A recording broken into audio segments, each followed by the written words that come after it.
things I do. Hear me in all the words that I have to say. See me if I'm stepping out the house, I slay. Black boots and a big gold chain. Diamonds on my tooth and diamonds on my cane. Chilling with the crew, every day we gon' hang. Work hard, play hard, got money on the brain. She cool, she cute, she unbelievable. She rock that suit like she slay, she fierce, she overconfident. She don't need no mirror, no. Take a look, soak it in. Watch closely, this is how you live. Turn it up, let it rip. Watch closely, this is how you live.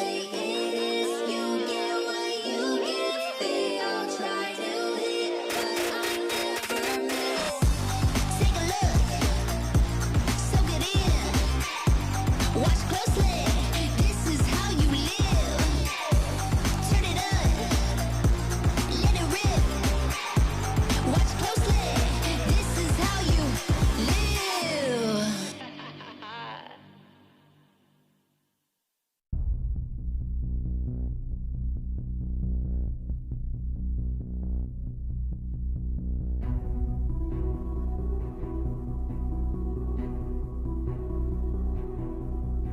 The fire burns right through.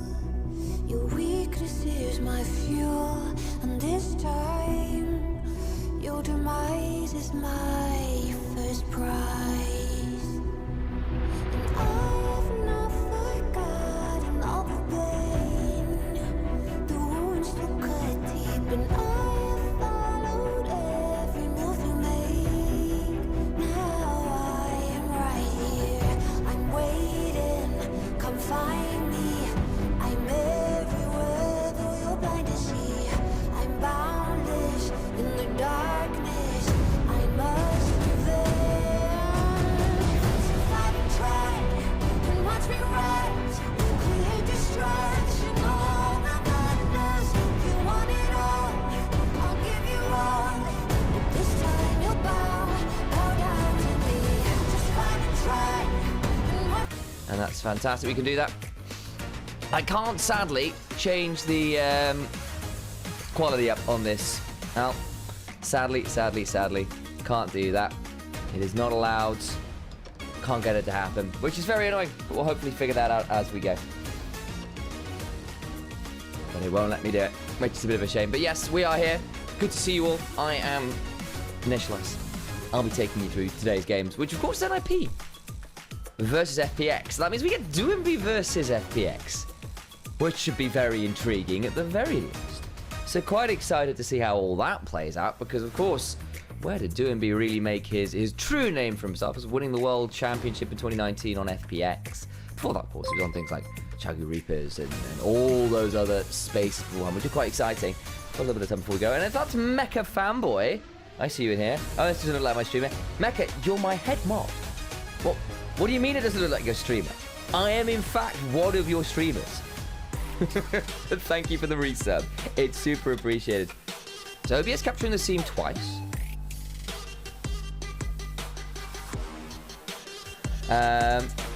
You need to close one of the window captures. Why are there two window captures? I've only just changed the thing for one.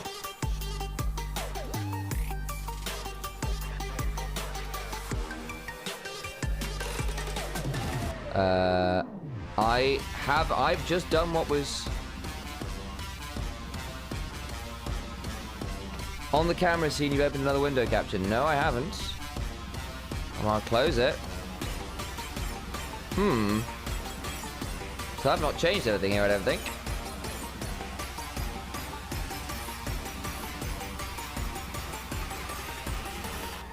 That's weird as hell.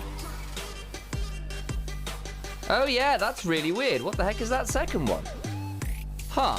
I see what you mean now, Al. If I turn this off, what happens? Okay. Well, we found it. That's really weird. I'm not giant. Well, that's fine on there. Okay, well, it turns out you've got 8 window captures, Alex? Oh my days. The background is still too loud. Okay, good to know. Good to know. We can have a play with that in a second as well. But there we go. Hopefully that has now resolved. We'll go down about there. That's fantastic. So yeah, for the record, I hadn't touched anything on the window captures and what was open and not. I literally just changed the input to the window capture. That's all I'd done. Yeah, I can't. So Alex, I can't. It literally won't let me, unfortunately.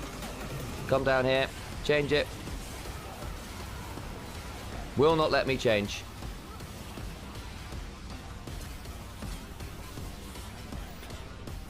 Unless I get the Huya app, which I can't do for now.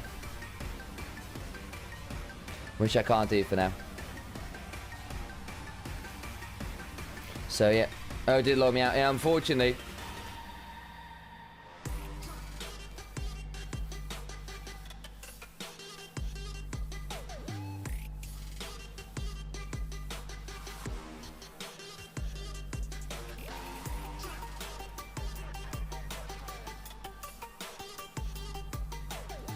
But yes, apparently you've been logged out, which means I cannot change.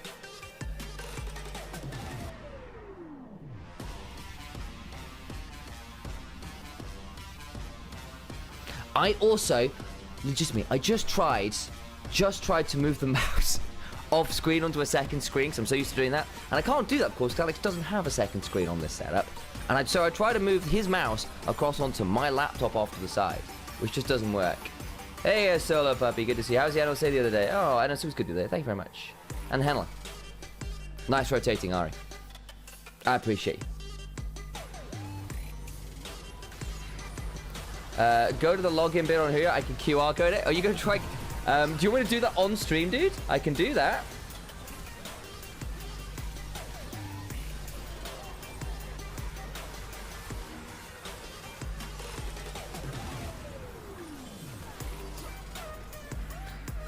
Shouldn't be an issue. Cool. All right. There you go. There is your QR code, Alex. Get us logged in for the quality. This is what we call...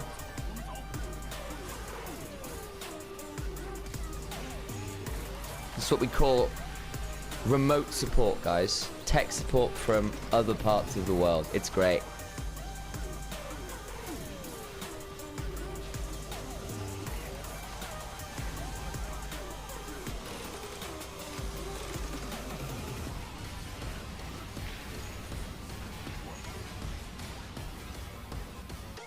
Drumroll. And so I see you, Onivia. Good to see you. Just got that chat open as well. So hopefully it should be good. Damn, now we're looking a little different. Yeah, I am the Nymaera brother. I am Initialise. I am his co-caster. I live in the same place as him. We're doing LPL stuff today. Hopefully she'll be getting into game in about 5-6 minutes. She shouldn't be too long. How's it going, Alex?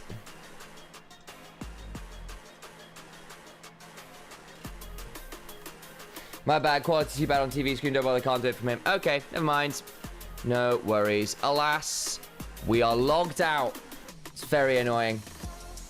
Alas, alas, alas. Sometimes those be the things, though. Can't do too much about that. For now, I did it again. I tried to move the mouse across to my... I need to get so used to that. It's very obnoxious. Let me pop this out. That's what I'm going to do. Pause that there. I can come over here. Now I should hopefully have all 3 chats open at once. My power is incredible. None can match me in this moment of triumph. There we go. Fabulous stuff. No, stop that. Stop that. There we go. I'm trying to put one of the chats to be bigger than the others. I can't be having that. Right, guys. Before games and stuff kick off, I'm going to run off and get my coffee that's been brewing away in the kitchen. And we'll go from there. Give us a heads up if anything needs to be changed. I know Alex is in chat just saying when volumes are a little too much, which hopefully should have been resolved now. And we can go on from there. It looks like how many matches and stuff that will be... what is that? Matches that have been played? Surely not, because... Oh, in fairness, we have LTA South playing as well. So they have had double the games. I think that might be the number of games we've played so far, or however number of games we'll be getting this. But...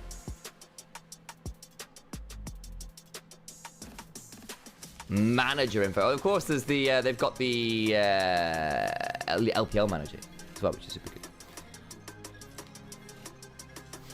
Okay, I will be back in a moment with coffee. And I also need to log into dashboard and run some ads, which should be also important. So we'll be back in a second with that.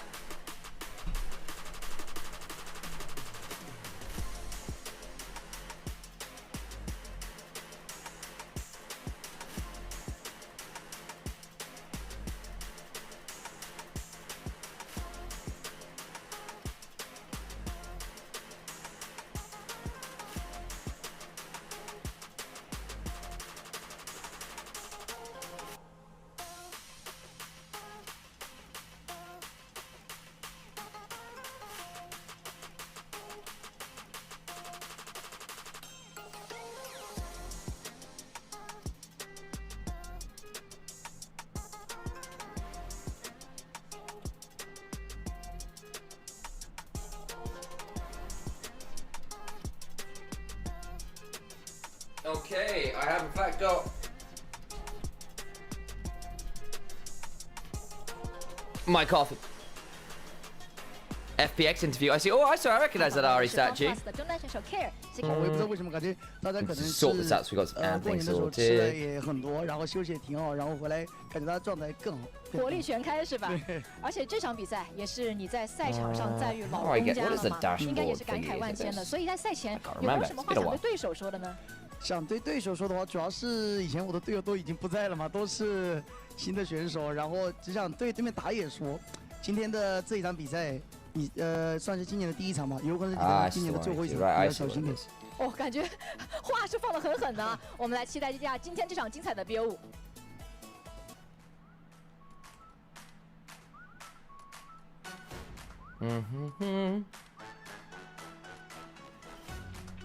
You log out of that briefly. We should be getting into game very shortly, guys. 40 seconds, in fact. Just sorting some bits out in the background while we're paying attention. So I do apologise, guys. I will be paying more attention to you all shortly.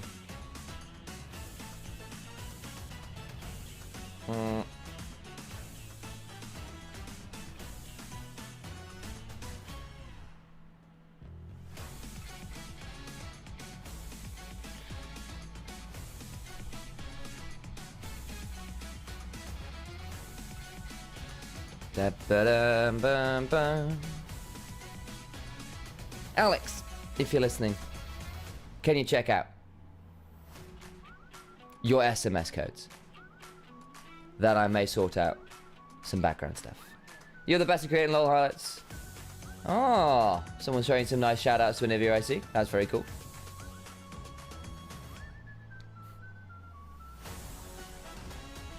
Thank you very much, Alex. I see.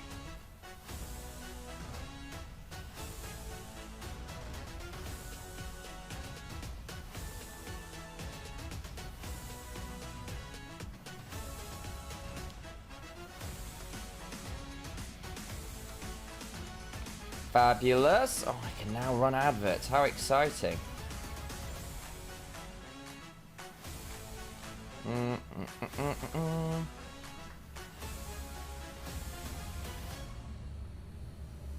Okay. Now in a position to sort us out on that one if we need to, which would be very helpful.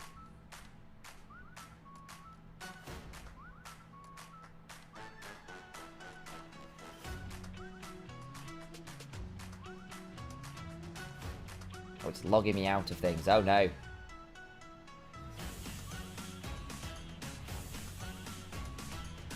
There we go.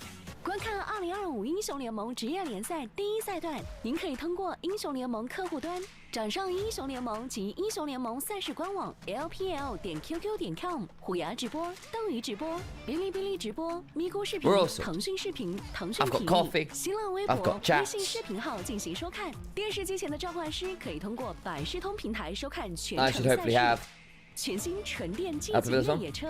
like sound isn't syncing the feed, or maybe I do read the YouTube chat favors. So what's up with the sound sync? Hoping it's been resolved a little bit as well. Oh, that's an interesting thought as well. Well, I'll tell you what, Mecca. Probably don't have time now because draft and stuff's coming up.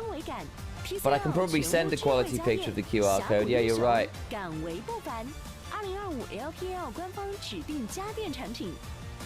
That is a good thought, Mecha. Game sound isn't synced on YouTube. Right, that is odd. Not sure what to do about that one. That is very weird. I wonder why the game sound isn't synced. So I'm not. But that's good to know, Adon. I'll have a look and see whether we can fix that.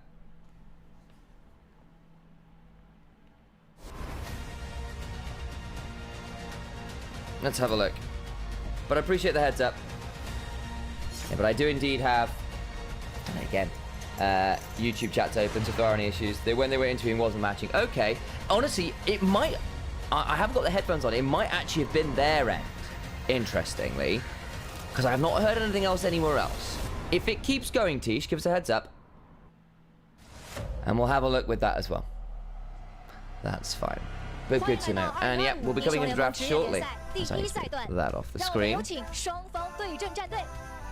Because we've got some intros happening. And we're playing...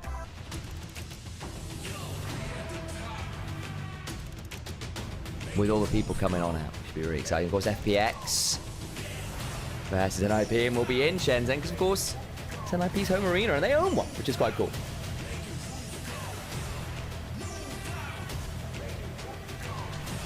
Look how excited they are.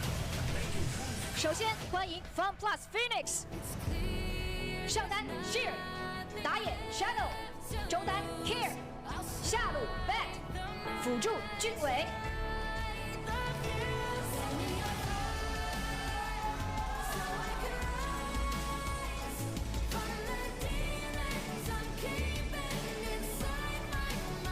Sheer finally looking old enough to play. There is a bit of that. He is a young man. He's not been playing all that long, and he got pulled up basically without having done any academy stuff. 5%. This guy is so damn good, which is very exciting. And for the first time, Doinby versus FPX. That is a wild story. I think for a long time people thought he would never leave.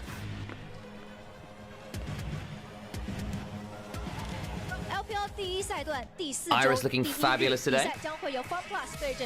But then again, we say this every time we see the LPL hosts. They've always got the most outrageous of outputs. Seeing some NIP hope in chat. I see you all. Sounds good. Fantastic. That's good to know, Tish. Also, I'm just appreciating the fact there's just loads of kitchen towel on the keyboards. Probably with sweaty hands, actually, is probably what that is. But that's very entertaining. It's got cloths on there to stop it getting sweaty or dirty.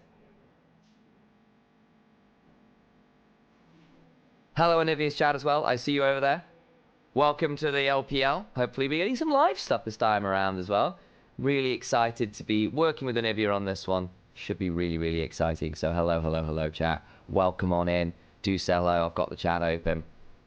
Over on Nymaera's channel. Collaborating with Onivia to get more and more people involved with the LPL where and when we can. So that's really, really awesome. Okay. When they're interviewing was match? Okay.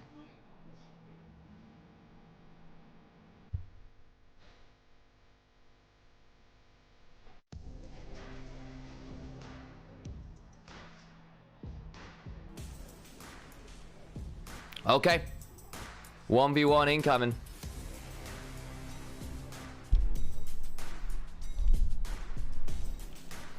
It's going to be Sheer versus Doinby. Oh man, the mad scientist himself, one of the veterans of the league returning to play, versus Sheer, who's about as new a hyper prodigy as we've got here. Which is pretty wild. Let me get these headphones on as well, so I can hear what's going on.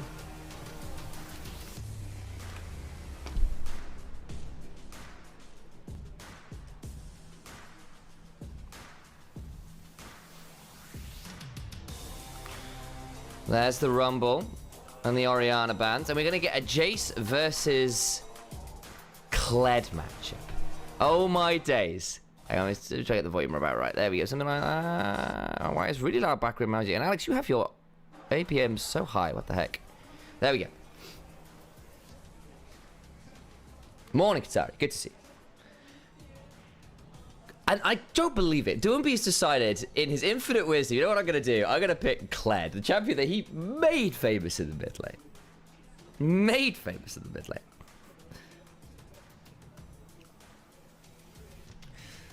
He is known for cooking. And Sheer over here is going to be like, what? Okay, I'm just playing Jace. Normal champion, I know how it works. Surely this can't be too weird, right? Surely.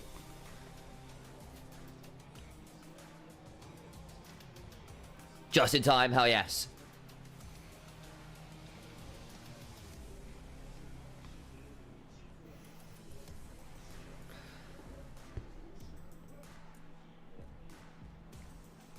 So, heading on to, not necessarily the Rift, actually, the Bridge, the Abyss. The Howling Abyss, for that matter. And there's our starting options. Jace going for the Barrier Ignite, got Conquer, and he's also starting Warden's Mail and a Cloth Armor into the double Doran's longsword pot of Doomby, who's also gone for the Ignite and the Barrier. No exhausts to be seen. Trinity's calling me stinky as well. How dare you? I see you in chat. We'll see how this all plays out.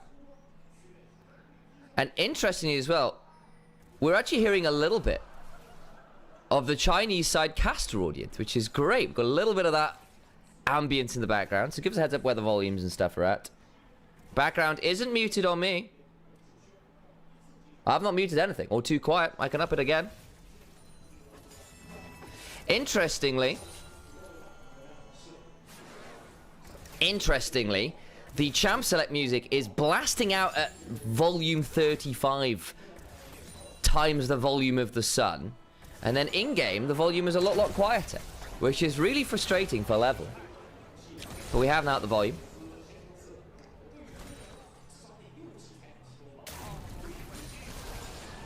And yeah, it does sound like actually there is a little bit of lag on the audio, but it's interestingly, that is on the Huya end. We might need to refresh and see whether we can sort that, because I'm also getting that lag on the audio, which is a bit frustrating.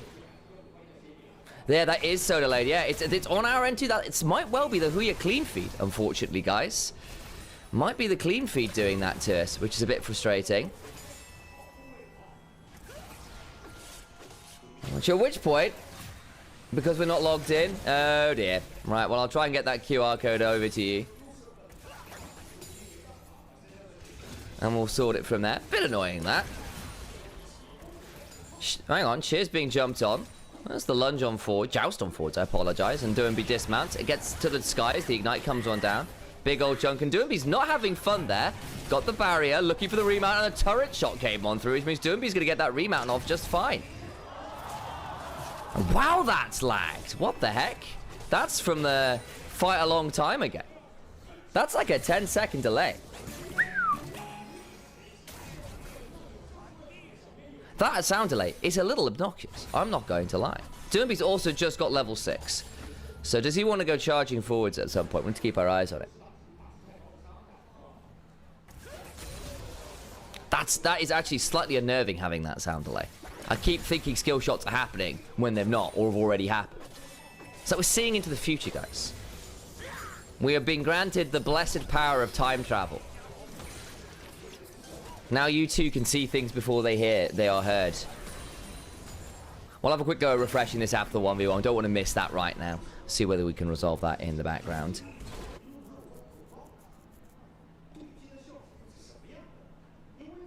Can't figure out how far left is. Alright, well in that case we shall mute. And we'll play with no sound for now, if that is the preferred option.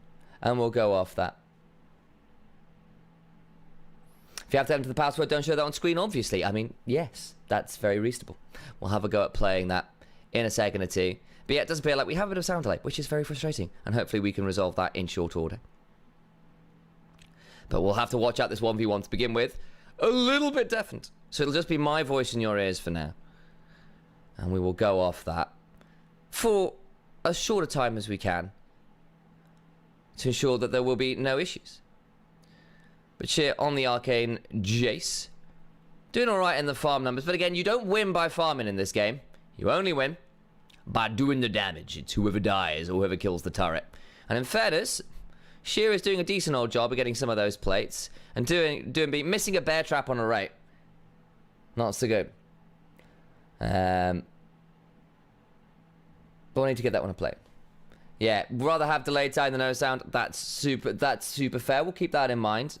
We'll have a little talking chat about that sound thing, but after the 1v1. I think for now, just because it's messing us up a little bit, we will keep it out muted. But here's DoMB, gonna get jumped in on. Goes jousting back in, has the charge, used it. Down to the Skullless form. Sheer with a fair amount of HP, but DoMB, with a phage to his name, gonna try and clear up enough minions here to remount. If anybody's got a way of knowing how Kled manages life, it would be DoMB, who's not miles off getting the remount. In fact, I think he's gonna get it. Gonna try and get the all-in! And Sheer secures it. There we go. Beautifully done. Sheer with the 1v1 against the Kled. DoMB having some fun. Can't quite get the remount. And that's what's gonna happen. Yeah. And I see you, Tish. Don't worry. We'll have a play now to see whether we can, in fact, get this to be a little less lagged. Right, let's reload. See if we can get that resolved. Oh dear. Right, 1 second, guys. I can't let you see this. I'm sorry. I can't let you see this. Just be a full cam for now. Just be a full cam. Actually, on cam full screen. That's the one we want. That's more like it. Right, 1 second, guys, while I sort some passwordy stuff out in the background. So it's just me. Hello. Hope you're all having fun.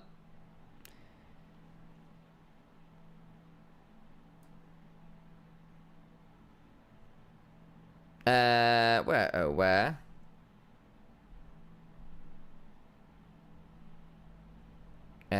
Is my notes. There we go.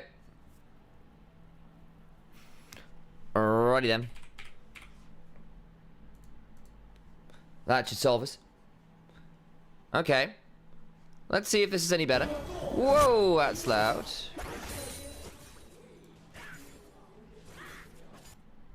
There we go. That should do us.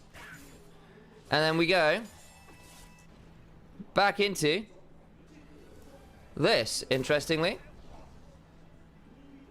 That should solve us. Are we back into game? No, they're just playing again. Interesting. Despite the kill coming on over. Hoping that's better. We'll give it a go. That seems to be better. That's better. A reload seems to have solved us. 2 kills, Yawn. It's first. You know. It's genuinely because I've only done. It's first to 2 kills. Hang on. I remember doing the one with. Oh, that's because it was a ring out. That's what it was. It was ring out. Just thinking, why did the Shy win that one with just the 1 kill the other week? And I realized that was because it was a ring out, which changed how it worked. I was getting baited. Sheer. Oh dear. Oh, DoMB. He's just better.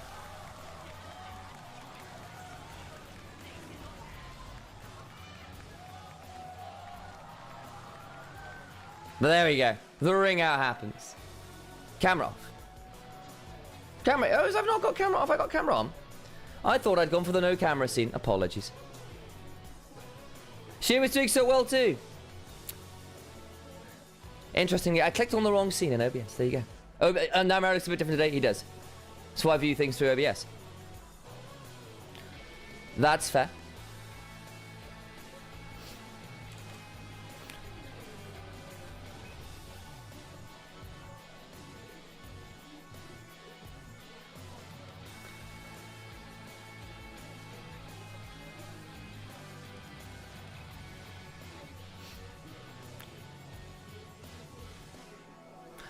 Do you just not... Alex, in fairness, I'm fairly certain we still watch the game full screen, right? So at which point... How on earth? Are you... Do I manage to log in, by the way? No. No, I did not.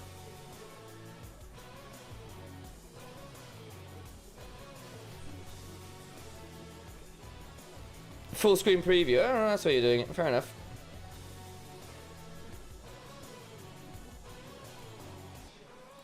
No, that's good to know that you can do it that way, because I don't tend to do that. I tend to do OBS on a second screen, so I don't have to do that. That's fair.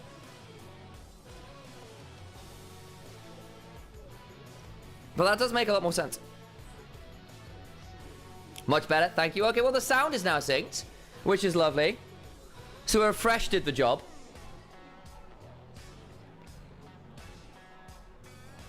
And hello Onivia's chat as well, I see you in there.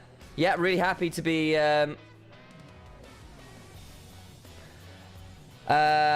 Alex, what Mecha said was that basically taking a picture of the QR code and sending it over to you.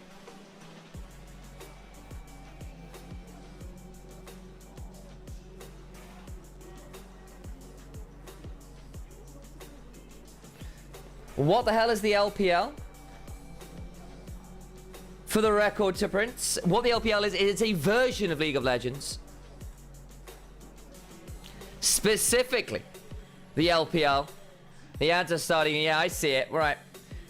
Guys, basically, I didn't have dashboard up in time because we had that issue. So we'll try and deal with ads very shortly. Hopefully those of you who have already gotten subscriptions won't have to deal with them, which would be lovely. But what we'll probably end up doing is I'll run some ads now so we don't get ads in-game. So we'll miss a bit of draft for those of you back home, but it just means that we're not going to get ads in-game, which would be really, really obnoxious. So I do apologize, but we are going to have to do that. And Mecha's sorting us out! 100 gift bomb! Stop it, Mecha! He can't be stopped. He's a mad Twitch bomber. Subscription flying. And yet there is no official LPL stream anymore. It's just us. But we are going to run some ads very quickly as Mecha helps deal with that fallout. And we'll get into draft properly. Give us a heads up where volume stuff are at. Because as I said, Champ Select music today is weirdly super loud. Super loud. Not as loud as this giant set of bombs the Mecha fanboy dropped. But as we can see, Airplay Blue, FPX Red, bands I don't think should surprise us there. They're all super potent. Aurora was up. Cassante was up. The meme in the LPL in China is if you win the 1v1, you are getting to first pick Cassante. It's just Cassante first picking simulator out here, guys. It's just Cassante first picking simulator. The response is to Jace Corki. Cork can go bot, Cork can go mid, Jace can go bot. Oh, sorry, Jace can go mid, Jace can go top. We've seen a fair amount of tank Jace. It's pretty obnoxious.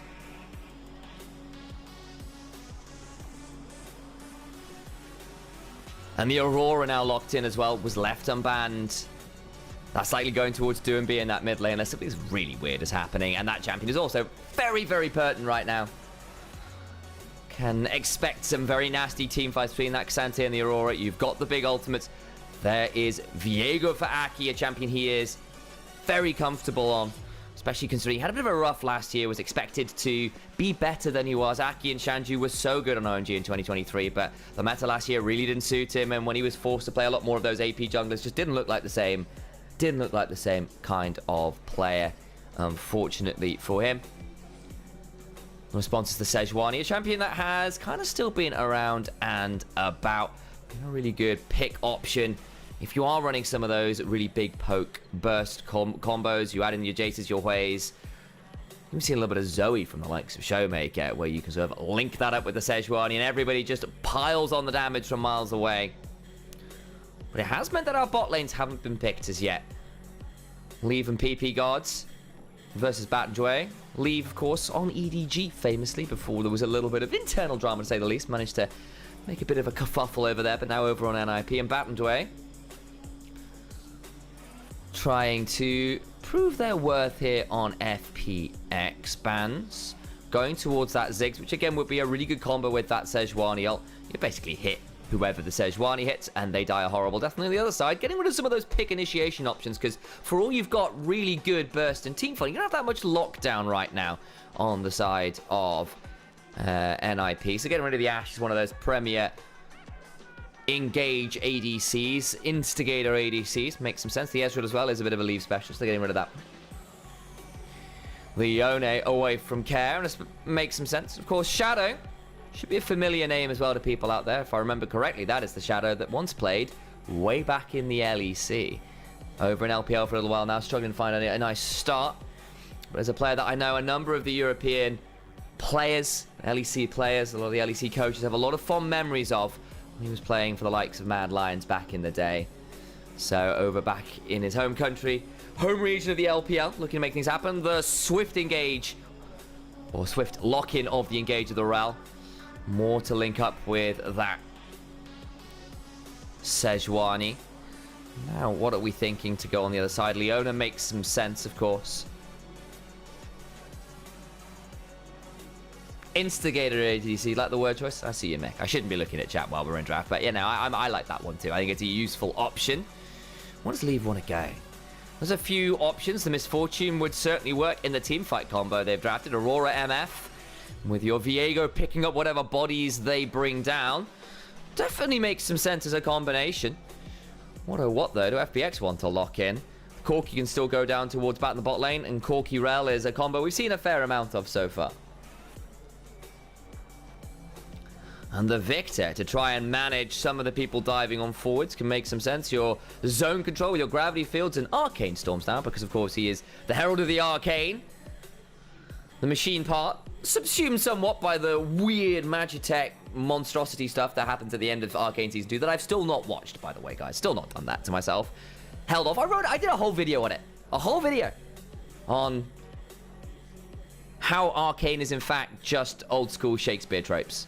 And it is. It's actually really cool. It's all revenge tragedy tropes. Go watch that video over on Initialise Cast's YouTube. That's me. You can follow me too. That would be awesome, guys. It's not just me on this channel. I'm also on my own channel. And Alex isn't here to stop me. But those are our drafts for the day. And indeed, if there are audio issues, guys, I do have chat open. So hoping we don't have those issues in game.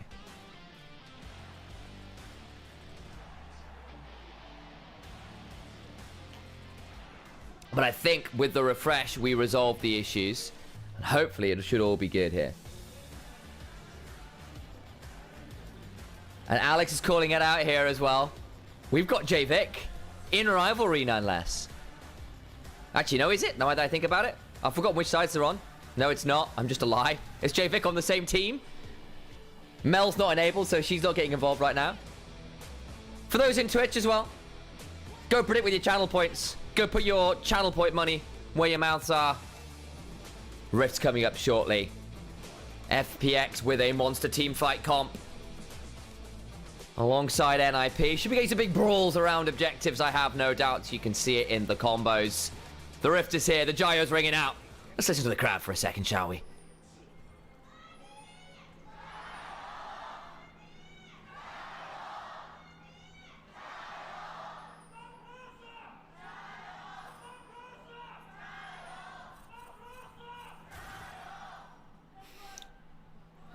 We have got a little bit of a level 1 here, so I hear the Gyros, but just a little wary as they are. Just timing out there a second. Pull away. Just wards going on down. Are they looking to lane swap this? Where is that recall happening? Misfortune gets away with it. Leaves. Kind of appropriate considering the namesake. I'm hearing the pings, but I think, at least for now, things seem relatively synced. We'll see. Wait until we see some skill shots. Fingers crossed, audio is synced. And all is right with the world. Preferring NIP's team fight here. Yeah, I think I might agree with you. It's a little easier, and I think the Viego makes a lot of sense. You've got two massive burst ultimates with the Aurora and the Misfortune. You kill the first target. Viego picks up the body of Shanji, though. It's going to be on the wrong end of a crash down. Gets a decent pathmaker into a flash. Gets out to safety, but picks a very unsafe route through the jungle and will not get to lane. And cost himself the summon up for only the Ignite of Dway. FPX, though, got themselves between the Corki and the Jace and the Victor. A lot of wave clear, a lot of zone control. And theoretically, slightly better range, actually, as the game goes on. See how the Jace decides to build. Has gone towards the Conqueror, but A lot of Jaces do that anyway. So we'll see even in the lane swap whether the Jace decides towards a particular option. Actually, the Jace is roaming down towards the bot lane, not going to try and pick up XP towards the top lane, not going to try and go mid lane to play the 2v1 as we've seen sometimes. Actually going to try and join this dive and play for a slightly old school lane swap where the Jace has actually managed to pick up level 2 by sharing it with the bot lane.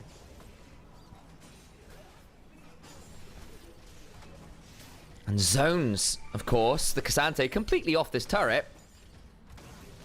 But of course, he does leave Corki and Shears Jace sharing the XP. Could be a little problematic. Jace, generally speaking, wants to be pretty lane dominant, has across his career in general. Gets away with a little bit more now, of course, with the tank options and the fact that isn't as obligated to have 2 to 3 plates just from the laning phase. And Shanji on a ward, feeling very miserable. Like, what do you do here as a K'Sante? You've got a W and no flash. It's all you've got for your life. So the plates are all falling. And of course, NIP in the lane swap going into the top lane turret, which has the significantly tougher plates. So it's not getting as many plates. Is getting more farms theoretically, or isn't sharing the XP, rather. But Bat's at least even in CS, even he's going to be down a level or so. Aki, though, looking for potential angle here onto Care. Gets the slow with the weirding, does DoinB. Hops on forward to go across the Veil. Care gets a decent gravity field. Doesn't flash. Dies for first blood. NIP on the board. And they've also reset to try and rescue poor Shanji here. And reset the lane somewhat. The observers know that K'Sante is not having fun. Might finally get some experience, but that wave is all the way shoved in topside. And with Sheer teleporting in, we'll likely be getting towards level 4 or something first. And actually, if Sheer gets beyond the wave, can potentially just prevent K'Sante getting into range of XP in the first place. How aggressively does Sheer want to play this? That's just a level 1 K'Sante. It's not all that scary. Gonna start crashing in now, I expect, but Shanji's just walked knowing he might well have to reset back. Jway gets the mount up there to force Leave to take a turret shot. Nice angle from the Rel. Leave cleanses, but is down to 20% HP, and Corki's just returned to lane. I think Leave's going to want to reset off this anyway. Needs to be really aware, because Jway wants to flash on this, starts to speed up. Flashes over the Leona, can't quite make it happen though. And PP God does enough work body blocking to prevent the Shattering Strike hitting forwards. But Leave, you'll note, still blew the flash. Didn't feel safe to Shanji. Finally get some CS at level 2! Congratulations, K'Sante. You're playing the game, finally. Finally playing the game.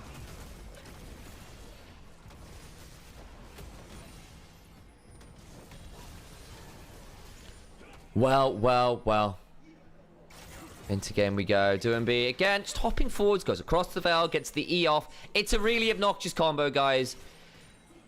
W into E just does a lot of work. If you can get a Q off before it as well, so you can stack down and then kind of reactivate the twofold Hex, get even more damage, it's really, really annoying. A lot of the power came out of Aurora's ultimate, understandably. A little bit about a W as well. And instead went more into her basic combo, but the level 6 just comes on through for DoinB, forces to flash out of Care. The gravity fields DoinB can't quickly follow up, but does still have to back away a little bit. Naki goes straight over towards those grubbies. Be starting those one up, and especially with Care having to back, having burned the flash as well, and being caught under his turret, and Misfortune having roll swapped into the Jace to get the shove up there as well. Will be NIP pretty uncontested on those grubs, and FPX say, well, fine, we'll take the dragon instead. Makes some sense.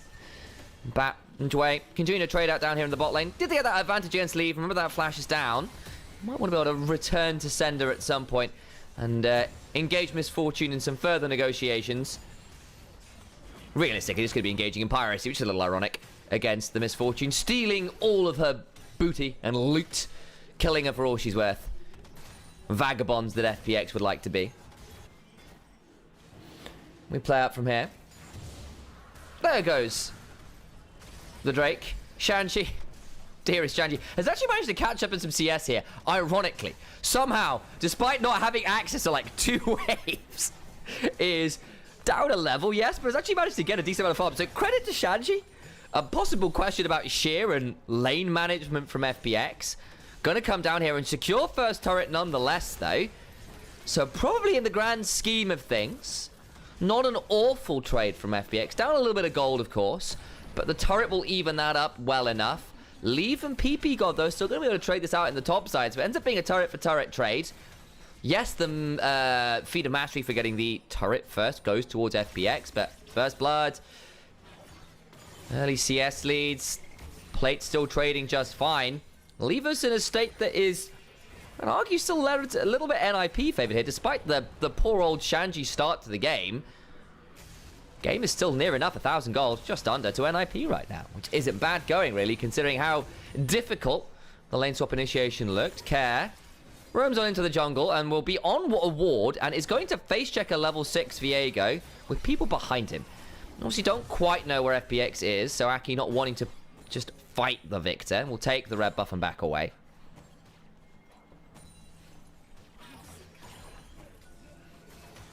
Doomby roams out of his lane. One of the most infamous roaming players of all time is Doomby. Made a name for himself on FPX, of course. Now on NIP, which is a bit of a weird statement to be talking about, really. Doomby off of FPX, a team where he basically made himself synonymous. But he was incredibly famous playing Nautilus, playing Malphite, and just leaving lane, being a second jungler, allowing TN to go fight the enemy jungler while he roamed, sacrificed his own lane to absolutely annihilate the side lanes with his support and jungle.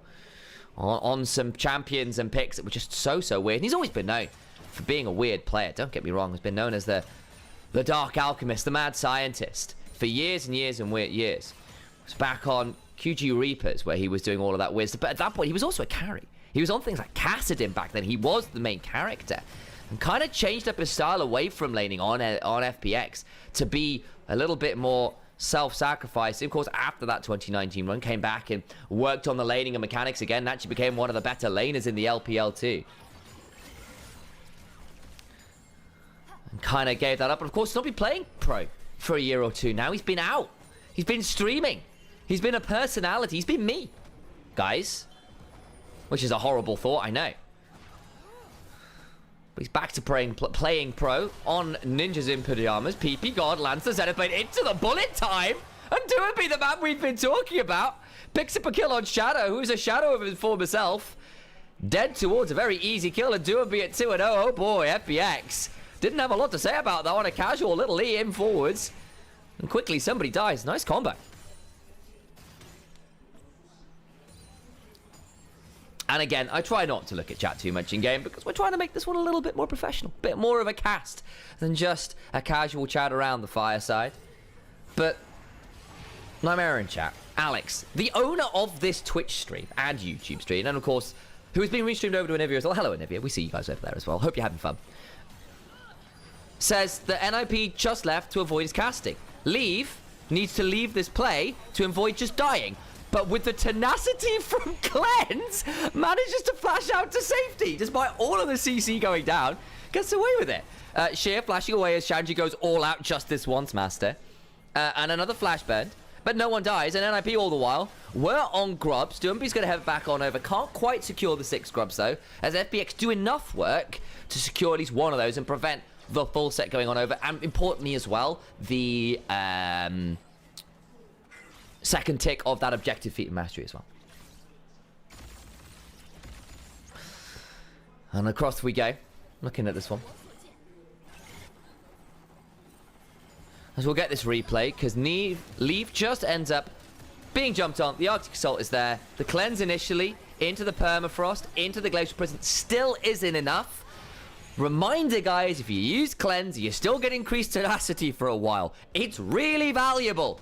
I think as well, Leave had already just picked up the Ghost Blade. It is a cheaper item as well. So was that actually, with that additional move speed, was really valuable for running away as fast as Misfortune could strut. Which it turns out was really, really fast. No one catwalks quite like an MF. Spat. Got a Valkyrie forwards. I saw what the observers were saying. Flash away from the Solar Flare. But a flash on forward for the Zenith Blade means that It's not Leona killing Leona, it's just Leona killing Corki. Slight weirdness on the death feed there, but that's the feat martial mastery there for your feats. And Aki will head on over to the dragon with a dead AD carry they don't have to contend with. Flash and cleanse burn by Bat as well is a little bit rough to see. And FPX kind of getting schooled in these skirmishes, and the gold lead just extending further and further away. Yeah, you've got a decent team fight comp. Yeah, you're certainly going to have damage in spades once the Victor and Corki hit a couple items. When the Jace, even if he's a tank, gets a couple items himself, you'll still be putting out a respectable amount of damage. The problem is, on the other side, this Aurora, this Misfortune are hardly low damage slouches, ahead of the curve going for mid-game builds. And the Viego starting to pick up some of those bodies and turn it around will be very difficult to manage if the snowball gets any larger. Another turret plate down towards his bot lane as Care is down here. With Joy behind him, who had a really good start to this game. There were some really good realm moments. Shadow's going to find Aki in the jungle, gets a permafrost off. The harrowed path comes on down. Care gets jumped on. No, you're going to turn it around like that. Beautiful. As they pick up at least one Care. Wish he'd taken more Care. And teleport in from Shanji ensures that Aki picks up another body secured. And Shadow running for the hills. But the time is a bullet to the head. And it is up for Shadow. 3 dead and LIP are making it look easy, guys. That's 2 kills on the Viego. 2 kills on the Aurora. Misfortune picks up another. Shanji with 5 grubs will pick up another turret bot. NIP walking it into a 4,000 gold lead. Sub 15 minutes. Sub plates falling. It is a rough state of affairs for FPX. Fun plus Phoenix are not having fun. Let's have a look at the replay. Because FPX start this play off. Aki's trying to roam to defend this, so it ends up being a jungle 1v1 and a bot lane 2v2 chase. And Shadow starts off thinking, I've got a really good angle onto this Viego, who ults out well enough, and PP God finds the Zenith Blade after Doombee's dumped all the damage on in his Care. Gonna have to throw down the Arcane Storm, and Shanji goes all out, but with Shadow around, has to flash away. A little bit of an ugly moment from Shanji, but we'll get out to safety.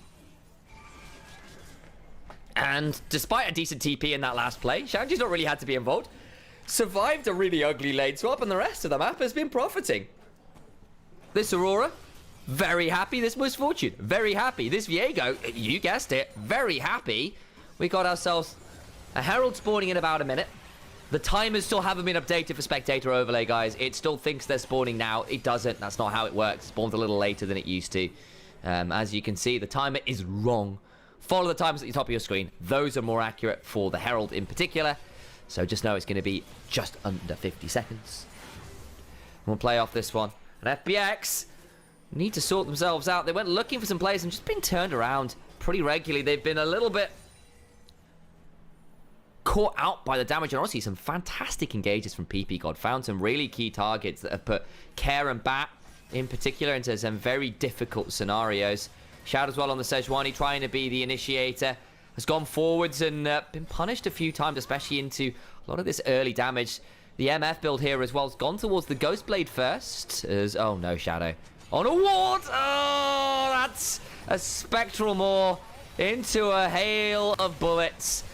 Gets over the wall briefly, the burn and the bullet time! Does enough work to bring Shadow low once more. A third death. A third death for the Sejuani.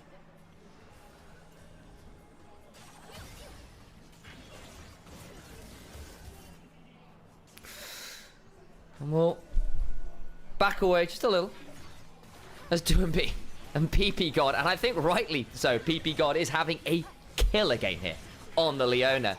And a player who has literally named himself in the most Giga Chad ridiculous way possible. He knows it that is not an Asian person who's named themselves something silly, not knowing what the name means in English. That is someone who's named themselves PP God, knowing full well what they have done.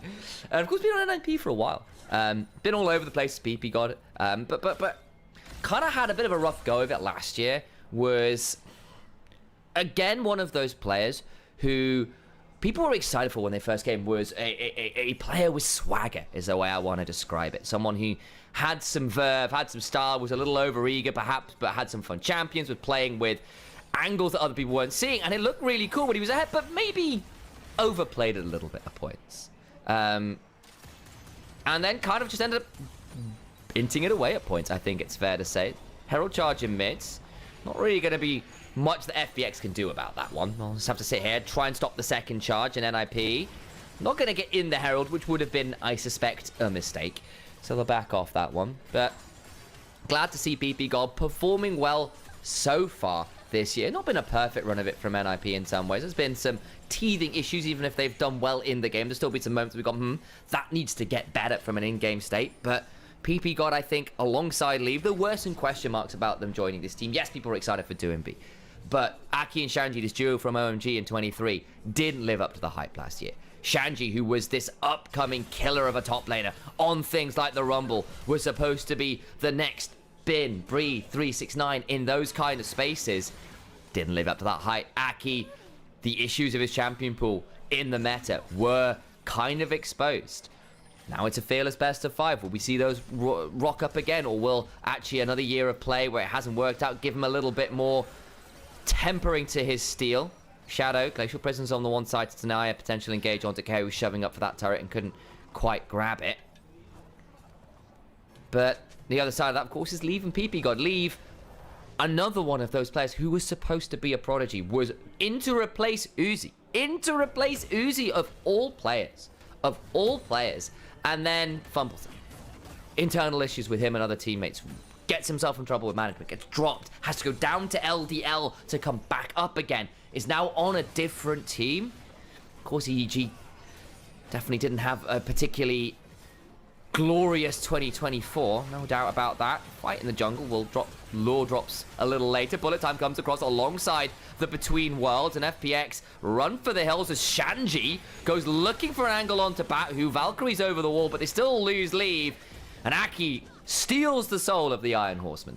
And why are we dropping NIP lore dumps? Because FPX are in the ash form of the Phoenix right now. They are waiting to resurrect. There is no Firebird flying. They are waiting for next game to come back to life because NIP have shot them in the head. Well, currently 3 times according to Miss Fortune. He's picked up 3 kills. And like, you know, winged him a couple times for a couple of assists too. It's been rough. We'll have a look at the replay because basically FPX come over to try and fight this. Jue's here to try and punish the invade. They got back coming on over, but that ward in the wolf pit means they've already got a flank from Shanji. The bullet time plus Aurora ult is still half the HP of people as they run away. And then Shanji's there, and then Aki gets to jump on forward to pick up another kill. It's a Sundered Sky Viego as well, going towards that build. There are a few different builds you can go. It is a pretty good one-item spike. It's a little bit more survivable as well, even with the kind of initial burst on the item proc. Shadow, oh, desperately trying to play frontline, and NIP are just everywhere, nowhere. That is safe. And I want to point out as well, Shadow's had this Heartsteel now for 5-6 minutes, has yet to get a Heartsteel proc, has yet to be able to auto someone, despite being a Sejuani, but autos are a part of the kit. It is so sad. It is so sad. And you're gone for a comp that's supposed to be there to teamfight against another comp that's there to teamfight. It is difficult to play like for like comps when the other person's just ahead. It's a sword versus a bigger sword, and the bigger sword is winning right now. Teleports on in. FPX feel they have to play it around the Atacant, and I don't blame them. Maybe this will be the moment, but again, another big Aurora ultimate, another huge bullet time. The turnaround is decent, though, and FPX at least on the board, but they'll lose to Sejuani, and they get 1 kill, but the cost of everybody else. Sheer and Dwayne try desperately to get something, but it is an ace for just the price of PP Gods. They'll play for it. He died for their sins, quite literally this time. And then NIP will pick up an Atacant. Oh boy. Oh boy. It is a shellacking. I think it is certified. Atlas out there would understand. This is going to be a brutal one. Actually, it's not sub 20, but it might well still be sub 25. Bat, what happened to you?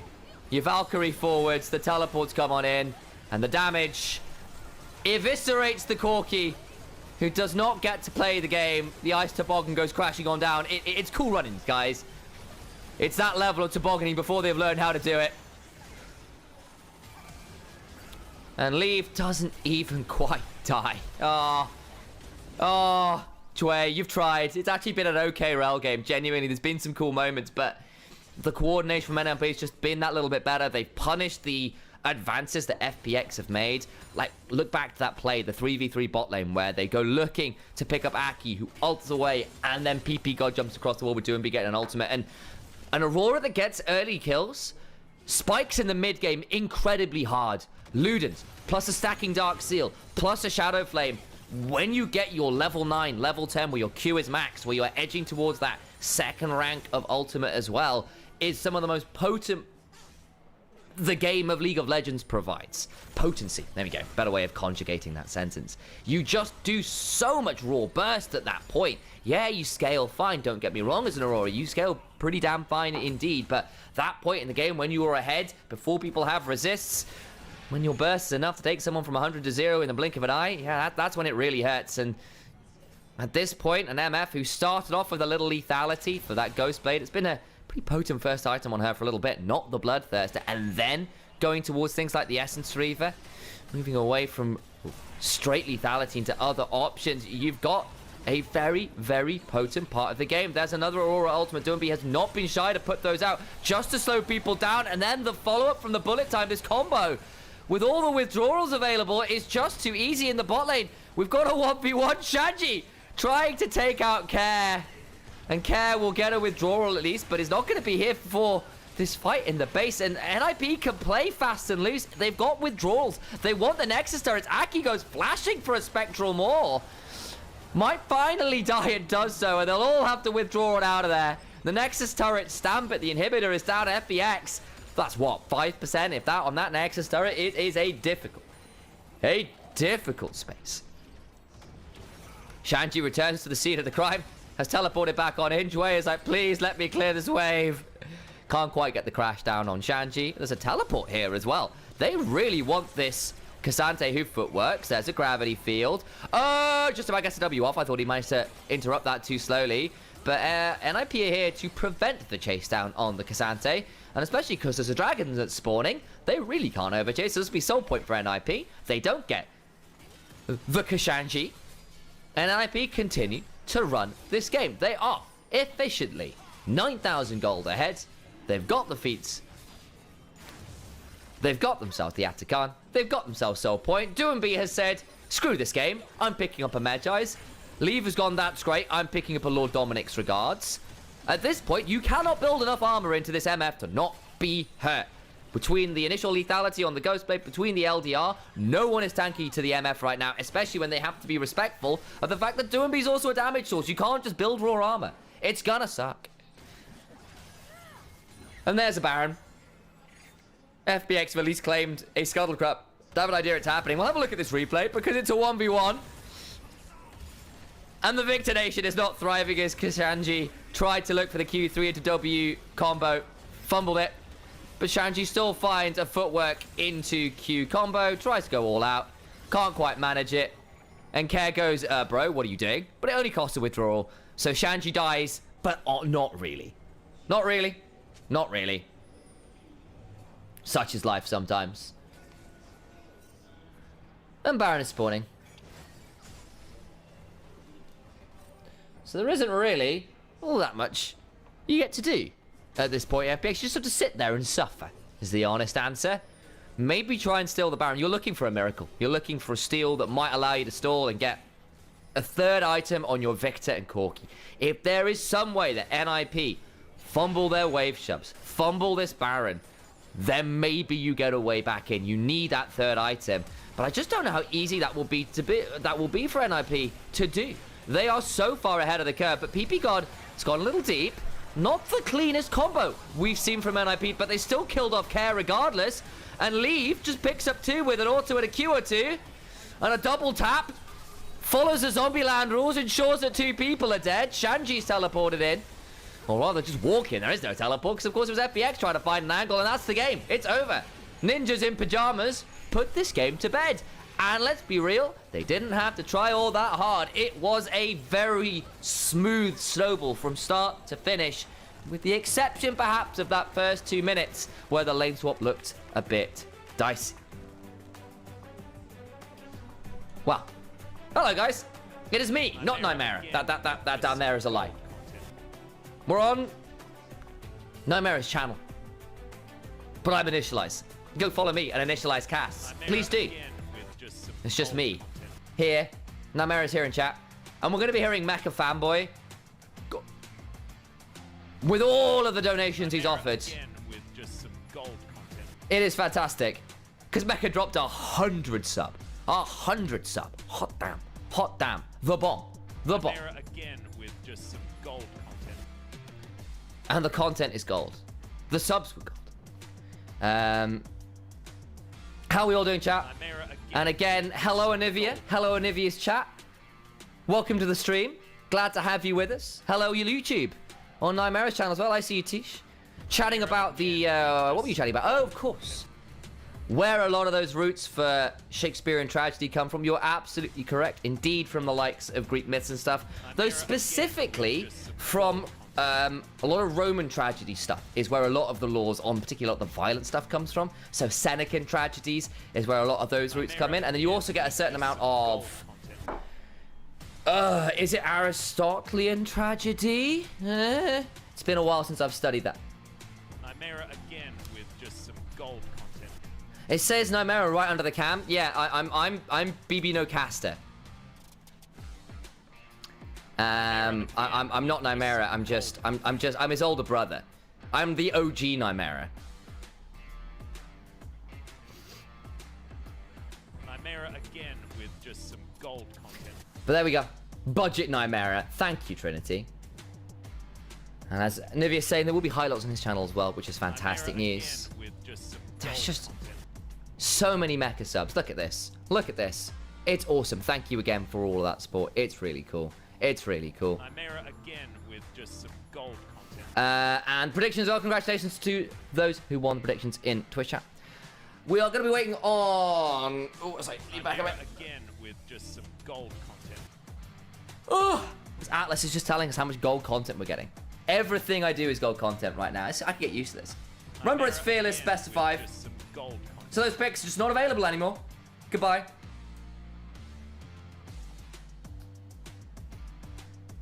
Nymaera again with just some gold. Will not be allowed. For this. Where did Nim go? Just joined recently. He is away for the weekend, so I am streaming by myself, but we want to keep the stream up, especially with things going on in terms of LPL kicking back off. We do want to be making sure we're covering everything. So hi, I'm here. I'm covering things. It is me, still on the channel, just holding down the fort. Hopefully we'll get a co-caster in tomorrow as well. So it won't just be me. But if we can't, it'll just be me again, which should be a great time. That's the damage. Leave did a lot of work this game. Those bullet times be timing. But Alex will be back on stream Tuesday. I think he comes back on Monday.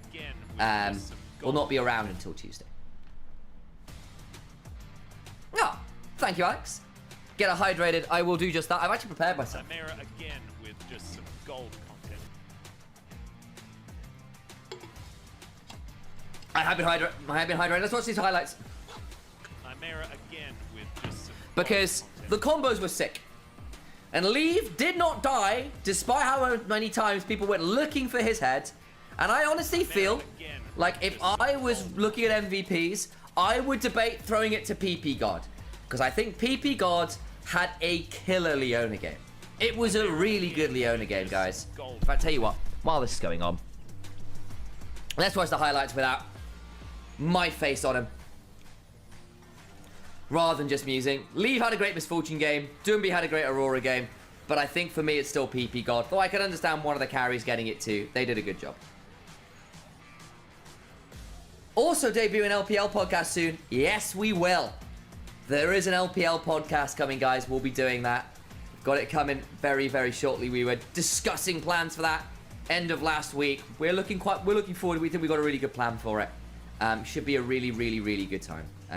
And hopefully very digestible is the plan with that one. Plan is to make that as digestible and easy to get into as possible because there's just so much LPL. There is so much LPL and so many teams that following it can be a bit of a bloody nightmare for people who aren't doing what we're doing, which is covering every damn game. So hopefully this podcast will be a way of keeping up with things, keeping up with players who have been really cool, players who have not been so cool, And the games you really should watch, so you don't have to trawl through the 30,000 series that may well be happening. Are you putting a 1,000,000 chat command for me to use? Yeah, there's that one. That's the plan. Well, back to me. Let's see who the MVP is. Nymaera again with Have redeems to honor. I've drunk the. What redeems do I have to offer? What redeems do I have? Okay. Nymaera Fun fact, again get with hydrated, just and a some compliment. gold Okay, well, I've got the hydrated bit. But, compliments for Grumpy. Grumpy, Nymaera you again have been with just one some of the gold longest standing supporters of this channel. I see you in my chat, I see you in Alex's chat, I see you interacting, I see you being interested, I see you being engaged. And genuinely means the world to us. And that kind of level of support and joy for the LPL is something that brings a lot of smiles and hope to me and Alex in particular. And we always just love seeing you in chat. It is always a pleasure seeing you there. Always a pleasure seeing you even on my chat when I'm running a lot smaller streams. It's great seeing you there, and it is incredibly valued. So thank you for that. There's your compliment. I've done the hydration. A fun fact by Nymaera, by my brother. Nymaera again with just some gold content. We'll look at the MVP though, and thank you! Blessings from the PP god himself. 2 out of 15. What an insane Leona game. Stopped Wade getting kills on Leave in the early game by blocking out that Rel. Sick engages in the mid game that set up all those big combos. It was beautiful stuff. Turned around so many plays. We'll get the highlight reels. I can think of a fun fact while this on in the background.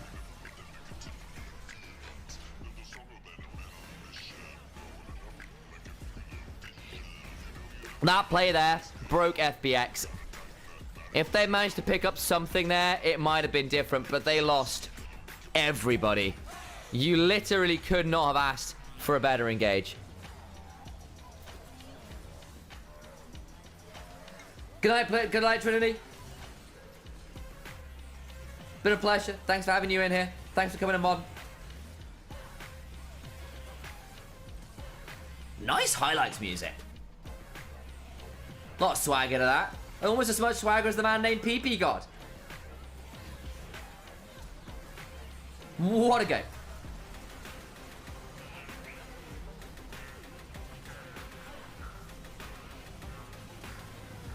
And then, man, this play. It was already kind of over by that point, but that felt very sad. The one kill they got came at the back of an ace that cost them Atakan. It doesn't really get much worse. And this one, for once, wasn't the cleanest combo.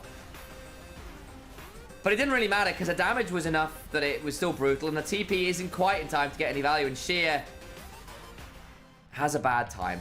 There's your MVP. Hello, PP God. Nymaera Back to us. again with just some gold content. It was a kill for my son, Sheer. It's true. I see. Nymaera again with just some gold content. Glorious water. Needed that. Yeah, I think that's very reasonable. One for mid, I can see. Doomby also had a great game. But I think everyone else in nearly universal agreement that it should have been PP God. And it should have been. Now I need a fun fact. What is a fun fact?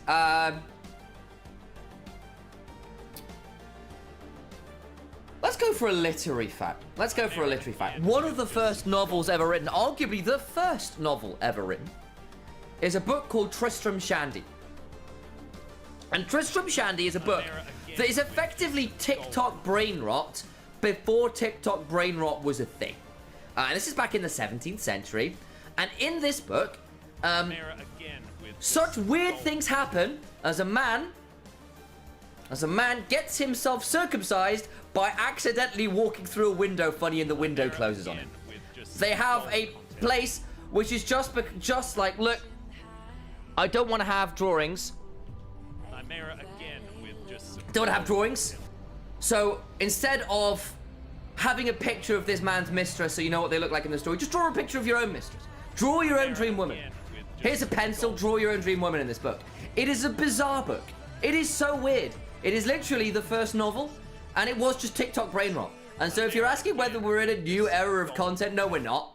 The medium has changed a bit, but it's all the same, guys. Nothing has changed. Nothing has changed. Nymaera again with just some gold content. There's your fun fact. I was about to say, it felt like we hadn't seen Shadow in a while. Again with just some gold content. Felt like we hadn't seen Shadow in a while. I did bring it up, but yes, Sorrow was playing beforehand. Shadow comes on in, and don't get me wrong, this game wasn't Shadow's fault. Things fell apart. They didn't really find the clean engages, but I think the pros, once the game started falling away from them, you don't really match like for like. They actually get a full combo on to leave, who flashes, cleanses, ghost blades away. Like, I feel like that wasn't Shadow's fault. I really do. But there we go. Right, guys, gonna run some ads. We're gonna run some ads. We'll be right back. Ads for the people that I see you, NIP Gaming. Good first game. We got NIP in chat, guys. NIP are here, saying hello. After a killer game one. Again with just some gold. I'm gonna leave it on this thing to allow it to burn through Mecha's announcements of all the subs he draw. 100 subs, guys. 100 subs. But we will be right back. I'll run those ads, and we're back for game 2 very, very shortly. See you in a few, guys, as I get myself another coffee. We've got elevator music in the background as well. That's hilarious.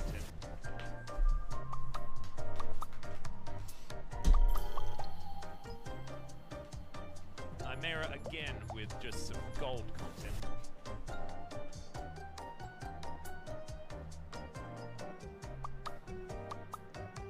Nymaera again with just some gold content.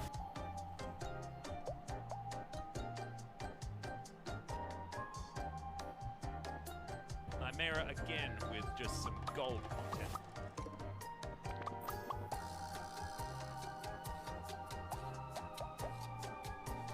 Nymaera again with just some gold content.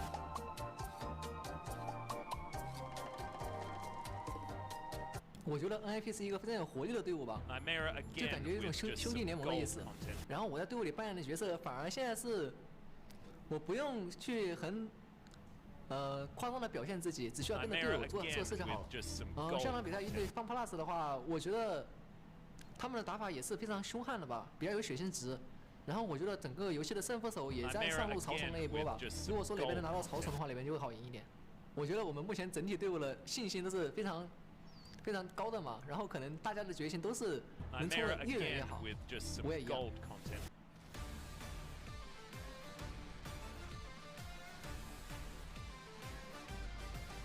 Nymaera again with just some gold content.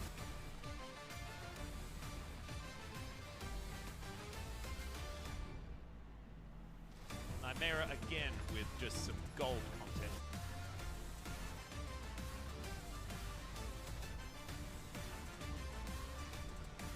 Nymaera again with just some gold content.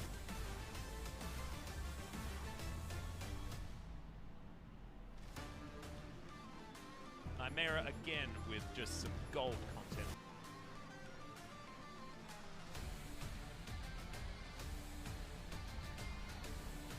Nymaera again with just some gold content.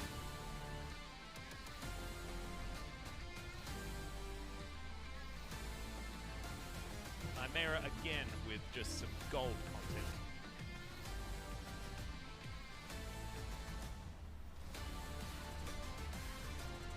Nymaera again with just some gold content.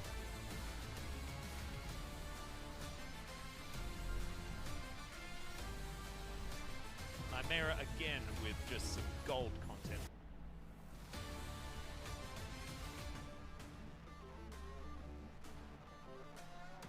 Nymaera again with just some gold content.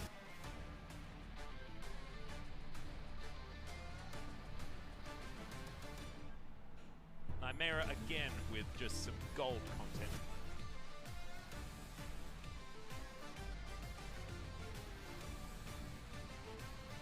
Nymaera again with just some gold content.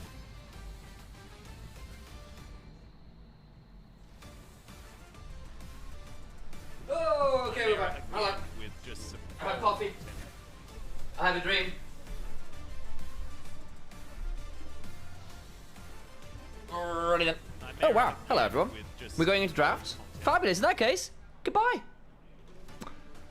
I see everyone on stream. And we managed to clear out the Mecha Fanboy ginormous streak. That's that one. So, here we are. Ready for game 2. NIP whacked game 1. There was some silliness. There was an easy walk in the park. There was a weird lane swap. Yes, I'm sure they'll be going like, what the hell happened here? But they managed it okay in the end, despite it looking a little dicey for Shanji at the start. And we come into game 2. Remember, this is best of 5 fearless, which means all of those champions from game 1 are not available. And there's some key ones in there. I'm noting Aurora, I'm noting Cassante, I'm noting Leona, Rel, 2 of those big engage options. The Jace as well, that's been so potent, off the table.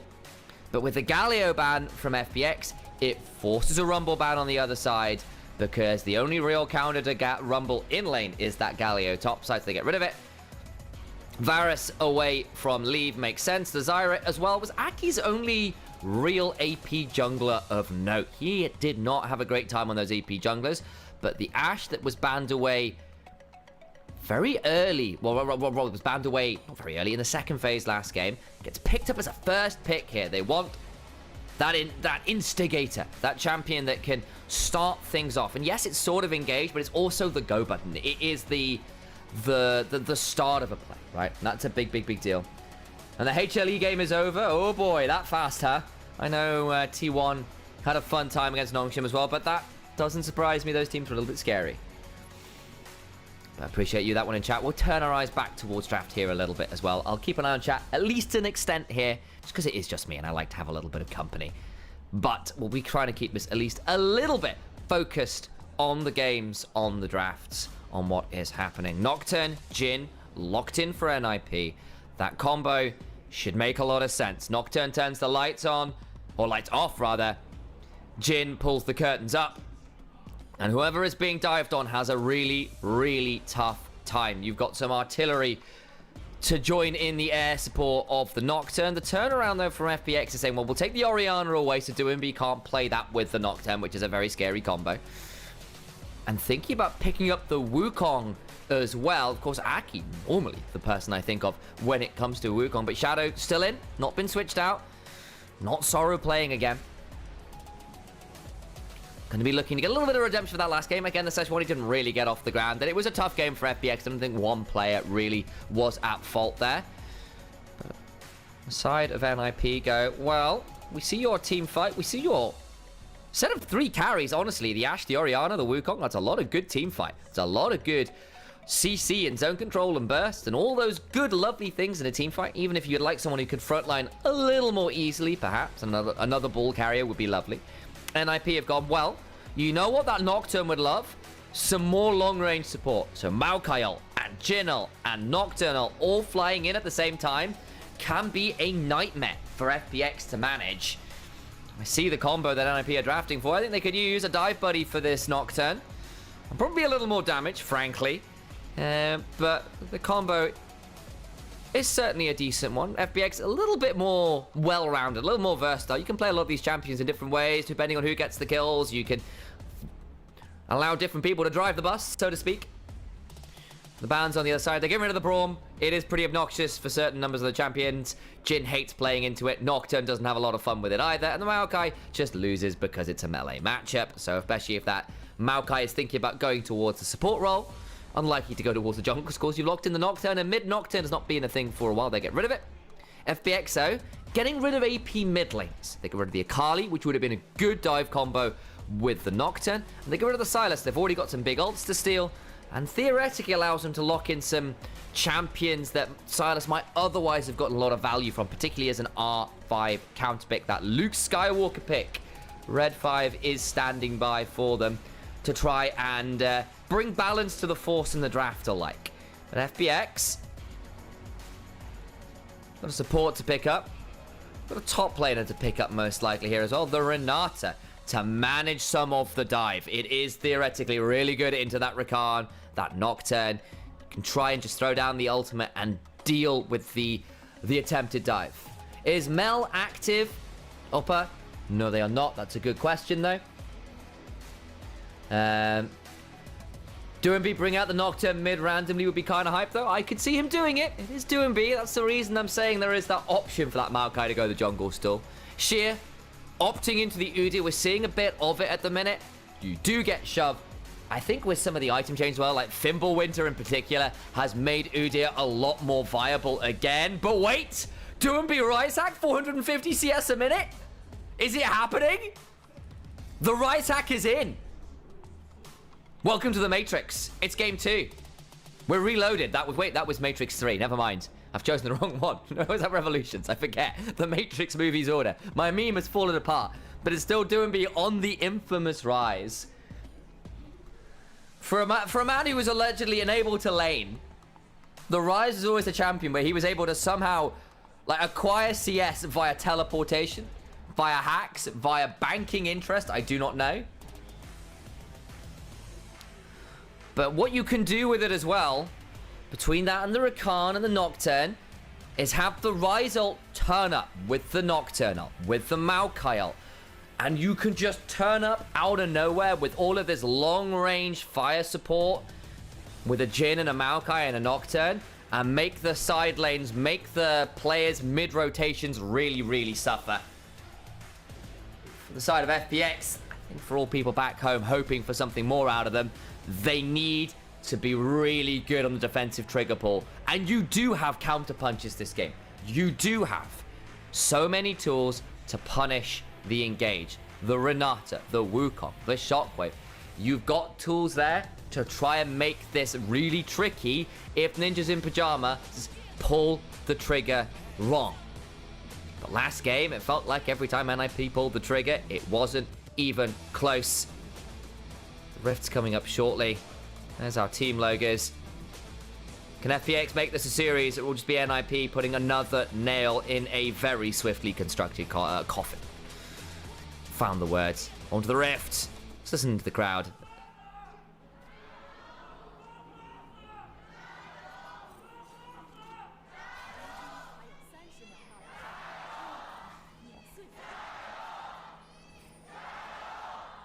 NIP fans out in force. It is their home arena, reminder. This is Shenzhen and NIP have that arena there. Really cool that you actually do have some teams who have their own arenas, guys. Own arena. That's just damn cool. When teams have home grounds. Tried before in esports, not all that successful. It feels like the only place it's ever really taken off, at least even vaguely, has been here in the LPL. And that is so awesome to see. Will be, of course, the Maokai top. With the Rakan locked in as well. We said there was still some flex, but that'll be into the Udyr. Realistically, it's Udyr into a tank. It's Udyr early. Will have the shove. Shanji will be asked to play weak side and allow other members of his team to carry. Also note as well, just with the way we've seen Jins pop off a little bit recently, it does feel like when you're building a lot of HP and not loads and loads and loads of armor, Jin that hits 2 items, 3 items on track becomes a bit of a legitimate threat himself. It's not as raw utility as he once was, and you've got a lot of setup for the W's, for the R's, and Shanji starts the level 1 with the W, forces a flash out of Care as a twisted advance forces Care to retreat, which is a little ironic, but there we go. Flash on out, and Care was attacked very aggressively last game. Reminder, 2 kills onto the Aurora very early on, set the pace of the game, and a flash blown from just the Maokai roaming down 30 seconds after minions have spawned is tough. And this is a different look at the lane swap. This is the mid laner and the top laner playing out in the mid lane to get some advantages there. Aki splitting the map. Will go towards the Gromp, having taken Raptors himself to get that level 2. Comes on in, throws out the Duskbringer to start up that second camp, and Jhin proxy farming away. Interesting to note that we're going to see the fact that PP God will be going off to support off Shanji down here, and Udyr did get to the wave. One of the other things, of course, is Udyr is pretty good in a lane swap scenario because he can just throw out a Wingborne Storm. You can't really stop that, and that's a fairly good way of getting some experience, getting some decent chunks down in terms of wave control. PP God, though, has got the sweeper, spots out where people are, and won't get picked off for stepping too far forwards. Shanji's still here. What did he go for the level 2? I didn't see. Was it the sapling? Or was it the Q? Trying to get to level 3 here. This could get interesting. Here comes Leave as well. He's just thought they've reset. Oh, no, no, no. Joy has to heal as well. Flash down, heal down. Shadow's still around, though. And, of course, Shanji will have the teleport. So can probably get to pick up this wave because Sheer doesn't shove it all that fast. Eyes on Shadow, though, on a Wukong. Could have maybe looked to wrap behind there. Doesn't want to overplay his hand, though. Instead, we'll just look to reset here. Not get that much off that one. We pull away. And is this Nymaera's brother? Yes, it is. I'm Initialise. I cast with Nymaera on a regular basis. If you're on this stream watching these LPL games, I saw production there. Messing with Shanji's farm. Shocking. Shocking. But yes, if you're on this channel, if you're watching these games, it will likely be me and Nymaera playing Flash from PP God for the grand entrance. Bat flashes in response, but now that's no flashes in bot lane into a Rakan Jhin. Could get a little bit dicey there without the mobility to avoid some of those CC chains. I think with the Cull, the damage probably isn't going to be lethal anytime soon. There's a heal on the Rakan as well, not an ignite. So not necessarily the all-in combos. Could still get a little bit obnoxious not having those summons, especially if Aki gets to level 6 on a decent clip. Should be getting to that probably off another full clear or so. See, nearly at the level 6 mark, halfway through level 5. Well, 20% of the way through level 5. So we'll reset. Can look to play around either the grubs or the dragon that will be spawning in short order. Can go on from there. And yeah, a little bit of a plug towards the channel. For those of you who don't know, there is no official LPL English cast this year. It is just co-streamers. It's just us. Stu and B. It's just him in the mid lane. He stepped forwards. We'll throw an overload and a rune prison. And EQs his way out to safety. Did have to flash there with the phase rush, though. So down the summoner. And Care gets a little bit of vengeance by having some of his teammates coming on in. And IP, game one. And in this best of 5 as well, we are into our first best of 5 of the year here for the LPL. Means we'll be first to 3 for those who are not LPL or League of Legends enjoyers. And FPX did not have a great time of it in game 1. I think it's fair to say they got taken to school. And the old masters of Duembi and his crew whacked FPX. Even if perhaps the likes of Shanji, Aki, Leave, and less so PP God have been a little newer to the professor status, but you know, they're under head teacher Duembi. He knows what he's doing. He'll get his fellow teachers up to snuff in short order. But FPX on the other side, bit of a weird year for them. They had Milky Way last year, who was on loan from RNG's academy team, where he'd made a huge name for himself. Someone I have been shouting from the heavens for all of 2023, saying this guy has really, really got it. And he has to leave the team. He's got back on RNG. FPX kind of having a rebuild. They've got Sheer. And maybe an angle on in here, actually, as the paranoia has popped. And FPX, part of the reason I was having this conversation was it's a team with some players who were bargains, shall we say. Good players on teams that weren't always that strong. And players coming up from LDL. And they're just going to keep diving. NIP are not giving FPX a second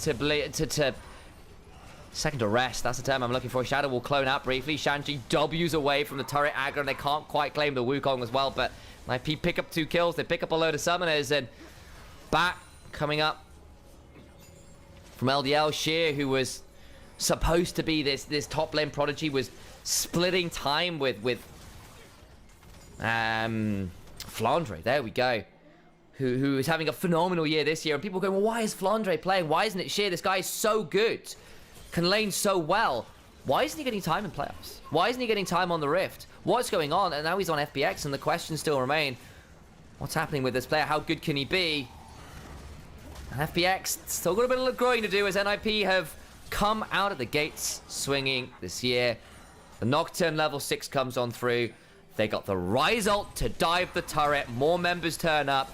The disengage isn't quite there, and FPX haven't really been able to counterpunch the NIP side lane plays. The NIP engages from last game either. It gets trickier and trickier. And now NIP find themselves with the early leads. Sheer, Up a bit of gold here on the Udyr, but hey, you're Udyr into Maokai. Kind of is what it is. The problem is elsewhere. You got 2 kills on this Nocturne. Hoo boy. Alongside a Ryze that's gotten involved. A Jhin that's ahead of Bat, who lost a wave because of that play as well. And a Jin's got a cull as well. We'll be scaling. You've got the Catalyst. That's the name of that item in Doomby's inventory as well. So alongside a tier, NIP getting ahead of the scaling curve for what is going to be a very heavily mid-game spiking comp. Once the row is complete, once the Seraph's complete, once you got, I mean, it might even be a Fimbulwinter tank. Ryze can do that one as well. Certainly been something he's looked to in the past. Once the Jhin cashes in this cull, FPX is going to start realizing that some of those early investments that NIP have got will pay off. Shadow, when looking for this invade, got the red buff. There is the paranoia. Flash away from Shadow. Shanji's thrown down. Nature's Grasp. Aki popped the paranoia but didn't go deeper. But Doomby's donated the kill. The invade doesn't work. And it feels like FPX, when they're making these plays, when they are trying to be proactive, are being read like an open book. And NIP are just toying with them on the response. The response has always been better for NIP, and when NIP are the one asking for FPX to make a response, are making the plays, FPX haven't been able to, and it means we aren't seeing cross-maps. We aren't seeing successful plays from FPX either on the offensive or defensive side. Shadow gets this play. He had Sheer come in with the wave shove as well, gets over the wall, and Aki used the paranoia to get on in, has to flash on out of the unspeakable horror. What a great ability name. And Sheer body... Oh, Sheer doesn't properly body block it. And as a result, the roots tangle up the Wukong, and a slight fumble leads to Aki dying. No, Aki ducking, sorry. Shadow dying and Doomby picking up a kill. Oh dear. I think it's fair to say, oh dear. At least they got a set of grubs to FPX, but that's not what you want to see. Still within a playable distance, right? Only 1,000 gold. Martial Mastery is secure for NIP. They only need to get a turret or another couple sets of objectives, and they can be in a great spot. Grubs have spawned. Shadow not quite with the ultimate available, but everyone else will likely have theirs up. Aki with the Hex Plate first. Will have the Paranoia available. Is definitely asking to be the instigator this game. The initiator this game, or an initiator this game. We're wanting to use that cooldown as often as it is available. 1 grub down. That's 4. How aggressively do NIP want to play this? They've got Aki and Sheer on opposite angles. Teleport coming on in. Doomby now here. Sheer looking to respond as well. 5v5 being set up for Leave on a pretty good angle to look for the curtain call. There's the paranoia. Aki yet to go on in. Wukong uses the Cyclone. Aki into the backline. Bat flashes away. The curtains are called. And Jhin begins to start off that third act. Aki likely going to fall down to Sheer. Their health bars on the other side mean that the junglers have been traded. Though his Dwayne goes into a bailout. But there just isn't enough gold to save that particular investment banker. Care forced to run away from Doomby, who is throwing some overloads into the backline. Sheer just about alive. And the shockwave disengaged Doomby. The solo laner survived from FPX, but everyone else falls. Aki dies, so it means it's not the easiest moment to look at these grubs. And it's early enough into the game that the resets mean starting the grubs could be tricky. So NIP say, look, we got the kills. Doomby got 2 of them, no less, on this Ryze. Let's back off, reset, look to go again. All right, let's have a look at this, because NIP are kind of waiting to fake their moment. The paranoia comes down. They hold for a long time. And Shanji actually uses the darkness to go forwards and force the Cyclone. And then Aki goes forwards. Force a load of the flashes. And then, yes, Aki gets caught down. But Shadow on those grubs on the side. Doomby gets to run him down. And the health bars are so damn low. The Realm Warp in allows Doomby to Q Flash. And pick up the Ashe as well. Of course, we already saw that Renata died in the bailout. And Sheer does manage to run away. It's quick enough with a bull and a turtle to his name to survive the attempt on his life that left him greatly scarred. But unfortunately, FPX don't form a new empire here. NIP still holding on in this game. That's now 6-1 in the kills. They turn back up to FPX at least and pick up all the grubs. So they do have 6 grubs. And when you're running with an Udyr, good news. An Unending Despair completed for the Udyr. Add in the Fimbulwinter after, and that is a very, very scary combo for this Udyr. Those 2 items are bread and butter for a number of champions, but Udyr uses them super well. Super. That's like 3 of them. Did I use 4? I used a lot of supers. But doing be that, some of his stats coming on up. For those of you who know Mandarin, you can see he's playing quite well this game. 116 CS. He's actually behind in CS. The Rise hack not in fruition. Doobie showing some mercy to FPX, clearly. FPX, an odd team in many ways. We've had that conversation. The likes of Dway Care playing a little bit longer. Sheer, a player who was expected to be the next great thing, to be the starter over Flandre. And people were asking why Flandre was playing. Why is he the one getting time? And, of course, this year comes in and Flandre's having a great time of it. And Sheer on FPX on a team that is quite raw. Quite... I don't know how to put it quite. Perhaps still finding their feet is the way I'd like to say it. With players that, you know, the likes of Care, the likes of Sheer, you got, I see how good you can be. Bat, who's coming up from the LDL, who was pretty solid down there, but I don't know whether he's LPL ready. And they're trying to play that one out from this one. And going up against NIP, who have come in and hit the ground so running, is a very difficult task for the best of teams. And I'm not sure whether FPX are quite ready for this early in the year. They can try, and I'd love to be proved wrong. I want to see a series on our hands, and they're going to need to make sure that happens at the next objective fight or so, because they are beginning to fall behind again. Yes, they've got the 6 scrubs, but the gold leads, the kills have not been theirs to run with. Another objective, a tower going down, will cost them. Will cost them those feats of strength. And yes, they're not necessarily an improved win rate, so to speak, compared to previous season. What they have done, though, is just be a marker of that a team is already ahead. And here's a TP behind. Oh, FPX. This is going to be scary. Cyclone comes on down, but that's part 1. Deadly flourish in the curtain callers there. And Shanji with the roots from the other side. The arrow lands onto 2MB. The turnaround is pretty good.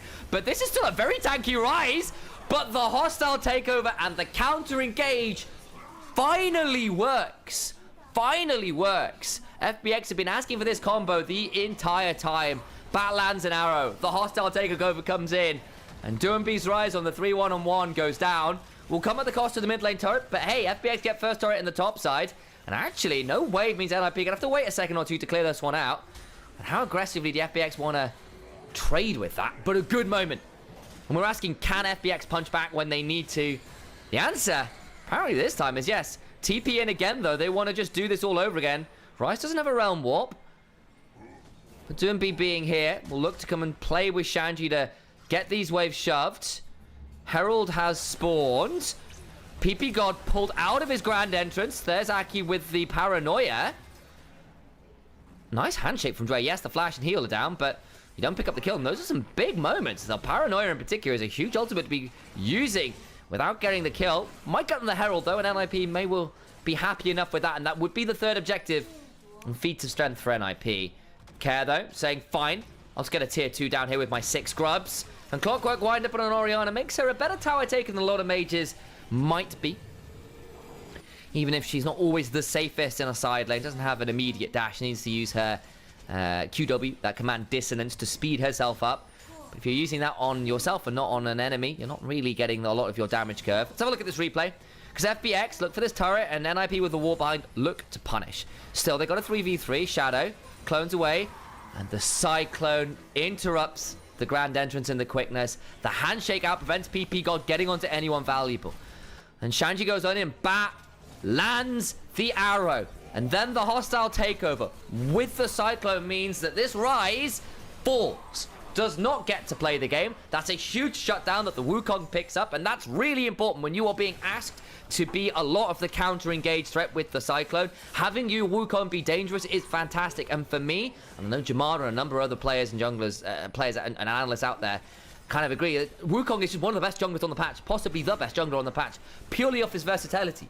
He scales way. He offers CC. He engages. He is great with gold because he loves a couple of those items. That's a good start for Shadow, who, again, starting for the first time here for FPX. A player who has been playing for a lot longer but hasn't been a starter for a while.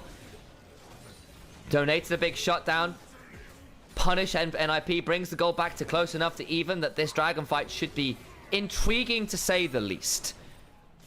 Rise, splitting, Aki pushing in the mid lane as well. Of course, can join a little bit easier with the Paranoia. Would be sole point for NIP, but they're not forced to fight this if they'd rather play for the structures. Paranoia now down. PP God with the quickness. The curtains are called and the artillery is summoned, but Shadow says absolutely none of that. Nimbus strike. Warrior Trickster, Cyclone, down goes the Jhin. Yes, they get one back, but it's already 2 for 1. NIP in danger as Shanji falls well as Bat. Rangers focuses his way down. And Sheer over the wall, running at Doinby, showing that yes, you might be the old god, but I am as new and prodigious as they come. FPX with a 4-for-1 team fight. They get the dragon, they get the gold lead, and FPX are finally in this series. Welcome to the LPL. Once again, Shadow, welcome to this series, Fun Plus Phoenix. Finally having some fun. Let's have a look at the replay. I'm sure we'll get it in a second because that play got very split. NIP tried to play for both the turrets and then the collapse. It did not work, and I'm hoping with the replay we can see how, because Shadow shuts down the curtain call. Aki goes in, and yes, you get the shockwave, but importantly, Care's about to go 1 for 1. So we're going to start in the mid lane as Leave gets caught. We didn't see that off screen, and that was something we saw before that play. Here's a look at this replay, and that's when Leave on the other side gets jumped on. Doinby tries to join with the Realm Warp, but it's too late to say Leave. The hostile takeover is solid. Aki dives Care, yes, but that's a 1 for 1.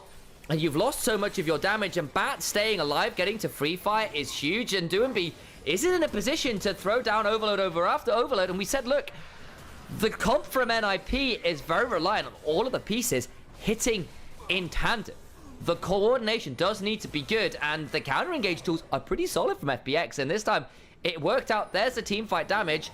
Sheer on this Udyr, actually at this point in the game has a significant damage to himself, has got the Fimbulwinter now, has got the Unending Despair, and your Wukong's off to the races. Bat gets a kill. Your Orianna with a Blackfire Torch build here, interestingly as well, going for that burn to be as consistent DPS as possible. And so, honestly, some of that HP as well into some of the likes of this Nocturne diving you, pretty valuable for staying alive. Still, game's not done. Mikhail's picked up from Dway. And we are now in a position, of course, where NIP find themselves in a slightly more precarious position. Doinby, Seraph's complete, and Roa fully stacked, is now at Rise's point of power, shall we say. Can be a real side lane menace, and NIP's ability to play the side lane very wide with the Realm Warps, with the Paranoias, with the teleports, of course, as well, and then the fact that Curtain Call and Nature's Grasp are semi-global is very, very strong. And if you can make those picks happen, FPX needs to be very swift in defending the dive target. However, NIP, as we've seen, have fumbled a side lane play, have just fumbled an objective play. It can get tricky. Aki with the Sterak's Nest is going for a tankier of frontline build. The Instigator build, big PP Gold knock-up, and the split play happens. Shadow split, still gets quite a lot of damage. The hostile takeover is decent, but the Realm Warp out! Oh, Doinby finds a moment, flash on him from Shanji, the curtains are called, and Doinby pulls the rug with everybody else riding on top of it out from under FPX's feet. Atakard is up. That was spectacular, and Sheer faces that old school Pokemon move. It is sheer cold. He is one hit KO and down for the count. NIP pick up Atakard. Phenomenal hostile takeover that is denied by an even better Realm Warp. The angle looked superb. It just doesn't work. Oh my bay. Oh my days. My bay in this one is Doinby. Let's have a look again. Because Care steps forward and gets jumped. We talked about it. This is what NIP do. They pounce on people so fast from so far away, and the Orianna dies. But Shadow does a decent job. You think, oh, hang on, NIP have gone really far away. PP God gets CC'd, but the Realm Warp takes them all to safety. They're all out, and FPX have burned the whole combo to make it happen. And Bad just TP's in, or flashes on in, gets massively knocked up, and suddenly the Jin's got a curtain call angle. You've lost so much of your tools. It's superb. It is superb. You rarely see mid-fight Realm Warps. It's so easy to interrupt a Realm Warp. It doesn't happen. They get more kills. They get the Atacon, and NIP right back in command of the game when FPX looked like they just might have done what it took to take NIP into a really tricky position in the game. But no Atacon, the turret's now falling mid and bot. FPX, though, with the 6 scrubs, can look to trade back on out. So we soul point for NIP, but of course they were denied that one beforehand, so it's not soul itself. Care, hit with the Maokai ultimate. Nature's Grasp came along. Sapling's beginning to fly on in as well. The teleport's now here. Doomby with a flash. Could be really obnoxious. Shockwave comes onto 2, but the follow-up from the Jin into a Realm Warp to keep chasing! How far are they going? They're trying to catch up Shadow, who will get out to safety himself and be alright. NIP pick up a dragon. They pick up the kill. And Doomby just knows the distances on this champion so well. Aki goes on in. The curtains are called. PP God comes across. And FPX begin to get pulled apart at the seams. They've lost the turrets and the map gets darker. It gets wider. And that is when your Nocturnes and your Rises and your Jins become so deadly in a composition like this. Nowhere is safe. Any transition, any rotation, any journey through the jungle can turn into an ambush in a second.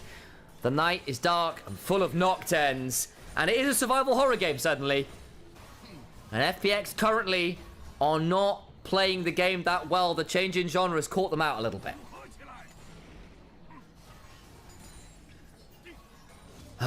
Okay. So, game state. Back in NIP's favor. Soul point. 3,000 gold lead. Turrets falling. Pretty good news. However, FPX have at least got to 2 items on a decent clip. If they can play around a Baron while they all have 2 items and NIP have yet to complete 3rd, they are still going to be really dangerous in a 5v5. I think if they give NIP a little bit too long here and they get to 3 items, this gets tricky. And I think FPX know it. They're saying, look, we're going to set up around this Baron, force you to play us in the 5v5 where your composition is trickier to execute, where your combo can be countered a little bit more freely with our own anti-dive options. That might be the play here. Maybe, just maybe, they can play around that. Care with the teleport, can join around the Baron, but NIP take the opportunity now that some of the resets have to come on through from FPX to clear all the vision that FPX spent so long putting down and get control of it themselves. And remember, they've got the Maokai. They've got uncounterable vision by virtue of being able to press E on Maokai. Saplings are so annoying. And when you've got your Maokai, when you've got your Nocturne, when you've got your Rise, your Jin, you can just do this. Should you so choose. Aki, though, has gone pretty deep. The hostile takeover comes across 1. And Shanji now pretty damn deep, but Doomby is here. And the curtains are called. Shadow will be tunked a little bit, but the curtain call just to dissuade is what it will be. And that's triple ultimates and a flash. Yes, of course, Care and Shadow had to flash themselves. So in the end, ends up just being a trade of summoners and ultimates without really getting huge distinct advantage, I think. Though, of course, Care no flash, dangerous, is now more of a target. Got the replay, it's Care in rotation. It's Care in rotation. We said that might be the price. The turrets have gone down. You are not safe in your own jungle anymore. It is very, very, very scary. They get out alive, cost them some summoners, but this is what's going to happen when NIP play the map wider and FPX are forced to come and respond. You being split up is more of a risk than it is for NIP, and FunPlus Phoenix going to be asked to make some very difficult map rotations, some map calls on short order, and it feels like NIP have been calling them out on it multiple times. They fumbled the once, maybe the twice. We'll count the dragon fight as well. But outside of that, it has felt like NIP have been more in control of the map, more able to manage FPX, who just haven't been quite sharp enough to punish.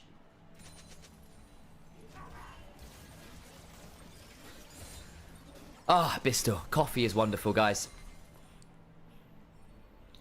We've got ourselves a minute until Dragon, so I thought I had a moment there. Especially as it's just me casting. I need to save my voice. It might only be the 3 games, in which case we're kind of okay.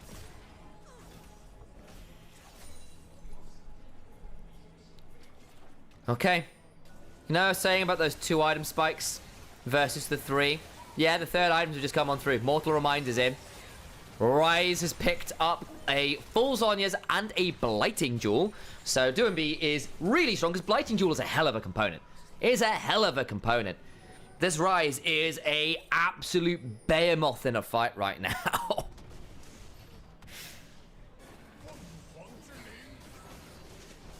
Okay.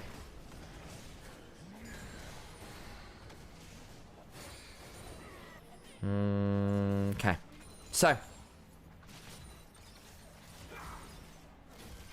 Bat. He has been on Thunder Talk's Academy team for a while, and then got replaced, of course, because 1xN came in. 1xN came in and took his place. He had been the TT Young Academy player since 2021. And then gets overshadowed by 1xN, who is a player alongside Milky Way, who I was absolutely in love with. NIP on Infernal Soul. FPX with the likes of Bat asked to come and contest, and we started story time because FPX could not contest. The arrow comes on through, and that's nice. It interrupts the curtain call, but you've lost Infernal Soul. Baron's up, and NIP, again, this is their game to lose. And when you've got young players like that who, yes, have been playing for a while, but have not been given the chance to stand up to LPL level, versus the likes of your Doombies, who have been world champions, and your journeymans who have really had time in LPL to prove they are worth being here. Your Shanjis, your PP gods, even your Akis and the like as well, might not have had the best year, but have got that experience. It is a tough call for FPX, who are full of such young players or players who are inexperienced at this level, to deal with plays like this. The Realm Warp not taken for once as FPX pull off the Baron. Now Aki on the flank could be scary. Shadow looks for a play, but the knock-up is brutal, and Rise absolutely unloads, overloads, come on Iv, EQ, EQ, EQ, and it's looking like a magnificent audio soundwave, courtesy of Rise. He is an audio engineer at heart, and you know what it sounds like? An absolute flatline. It is a single long beep to signify the death of FPX. Man, they had a moment in this game. They really did. It looked like they might have been able to drag it back. And then NIP with some absolutely clutch team fights, with some wonderful picks, say it was just a blip on the radar. So look at the replay. And you can see it, right? FPX pull off, see where the realm was coming in, or aware of it. And Shanji takes that moment to go on forward, but it's shit. Shouldn't be that scary. And then Shadow thinks, well, we've got to go now or never. I see the engage. It is a decent shockwave combo, but the damage isn't quite enough. That's not a burst Orianna. Leave doesn't die. PP God heals. And then for once, it is NIP who are on the response, who get to put the counter engage in, get to pull the targets. Now Aki pulls the paranoia. There is nowhere for Joy to run. There is nowhere for Care to run. I don't think he has any more cares left in this world at that point. Difficult, difficult, difficult. And FPX, I have hope for some of these team players. I have some hope for this team come spring. This wasn't an easy draw. They've got a lot to learn, yeah, and it was always going to be tough in winter when you have gotten 2 weeks and then a holiday to try and get ready for this kind of best of 5. They made it to playoffs, and congratulations to them. But NIP are on a different level, I think it is fair to say, and there will be moments for these players, I have no doubt. I don't think it will be today. It will certainly not be this game. Oh, my days. Trying to curve the bullet, holding the curtain call, trying to ensure that Dwayne and stuff can't get on over.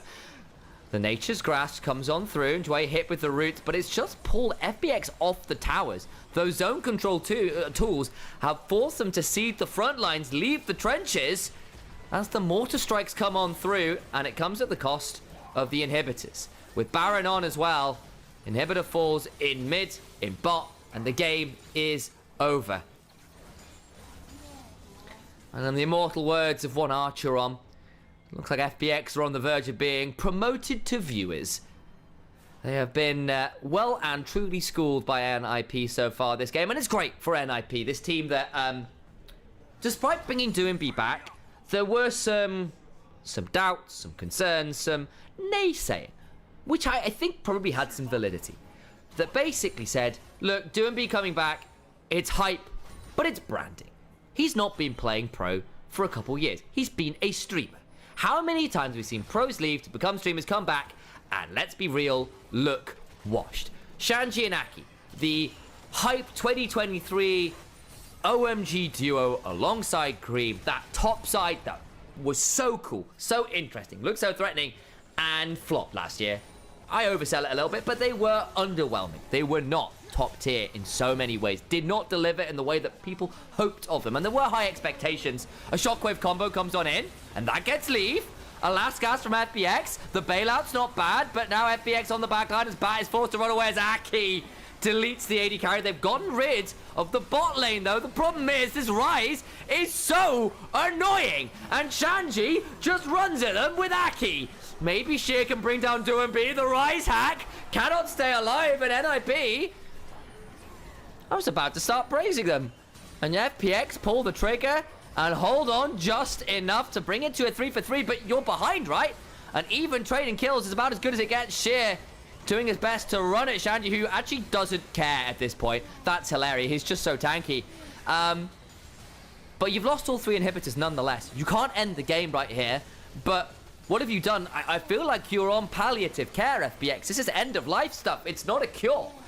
It is a last gasp that is giving you one more roll of the dice, but you are preying on a miracle. Shadow finds the flash, Nimbus strike to get on to leave with the shockwave. It's onto one, but it is the AD carry. The hostile takeover afterwards ensures that PP God falls, and Aki goes on in, yes, kills off Bat. If Bat had stayed alive, maybe this play looks different.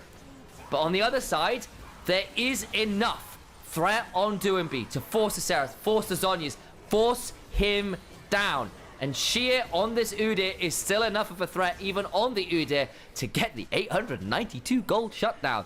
That's valuable. The problem is, Elder's spawning, and you have to leave your base now. The shockwave is decent, but Leave has flash this time. Gets to flash this time. And it was, in the end, a last twist. A last twitch of the corpse as the electricity was pumped through their veins, and galvanization doesn't bring you back to life. This ain't Frankenstein. And unfortunately for them, the Phoenix will not be showing a revival in this game too. They are truly dead in this one. And NIP finally put that nail in the coffin, bury game 2, and FPX with it. Aki flashes to ensure there's not even a reset allowed for Sheer. They're holding to try and get a little bit of an extra kill. They won't allow it. NIP, it's a different draft. It asks for side lane play. It asks for picks. And that man on your screen comes back having been a streamer, a content creator, with players that have not lived up to what they expected and are looking like one of the best teams in the league. Thanks for the follows, guys. And please do drop a follow on YouTube, on Twitch. Throw me a follow as well. I'm an Initialise Casts on Twitch, on YouTube, on all those other socials as well. We really appreciate it. It helps us get out to you with more of this content, which will be really, really, really fun. That was pretty damn cool. I am going to be remembering that Rise ult for many, many years. It was cool as fuck. It was just cool, guys. It really was. It's so cool. Doomby faked his ult for the bluff. Yeah, absolutely. And remember, NIP had multiple tools to go forwards. You had the Rakan. You had the Rise. Oh boy. You had the Jhin, even. If he starts pulling the curtain call, that's kind of a startup tool in its own right. You've got the Maokai, for God's sake. That's an incredible tool from a flank with a teleport. You know, every champion has ways of starting that play. The Nocturne as well. So if one person uses an ult and forces people into a difficult position on the retreat, then you can look to use it afterwards. And NIP had to be quite... The term I'm going to use is judicious. Judicious. And this is over in Onivia's chat for those who are wondering who I'm talking to. It's Fierce Soda over there. Where if everyone in NIP pulled their triggers unwisely, unjudiciously, and you dive into the Wukong, who shockwaves you all with the ball on top of him. And then the hostile takeover comes in and suddenly there's an arrow and you go, oh no. And it is not pretty. It is not. If that happens, yeah, it's not a good time. Not a good time. But if you can go in, put the paranoia down, force people to back away from easy battle, then throw the Maokai, then you get Wukong to clone awkwardly, maybe force an engage himself, and then you go in yourself, you can still play out that combo super well. I know when NIP let Rookie go, there was this assumption that the team was going to be low in the league. Then Doom steps up and damn does NIP look strong. It's the reason why one of my, if not favorite teams in the LPL. Yeah, Qatari, I see it, right? Because I think there are a lot of players in here who've shown promise in years past and then didn't deliver, and people go, well, it's just going to be mid-table, isn't it? And if Doomby's decent, great. But let's be real, is he going to be the best mid laner in the league? Unlikely. But it is big name branding. That's great for NIP. It gives them some options. And, you know, if some of these players turn up, they can be decent. They've not just been decent, they've been legitimately good. In some ways, they've been legitimately great. I cannot wait to see these teams against your toppies, your JDGs, your BLGs, those kind of teams who have been looking really, really good. That damage isn't awful from the side of FPX. Those are rise numbers, folks. That is some overload damage. That is some overload damage. Spell Flux and Overload do quite a lot when Doomby just gets to go through the rotations. Hope.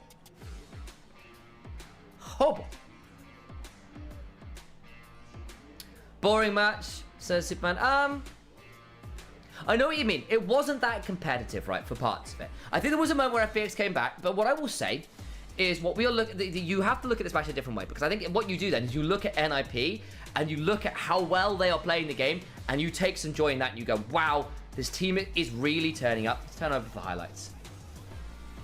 You have to talk about how NIP play a different composition and execute it really, really well.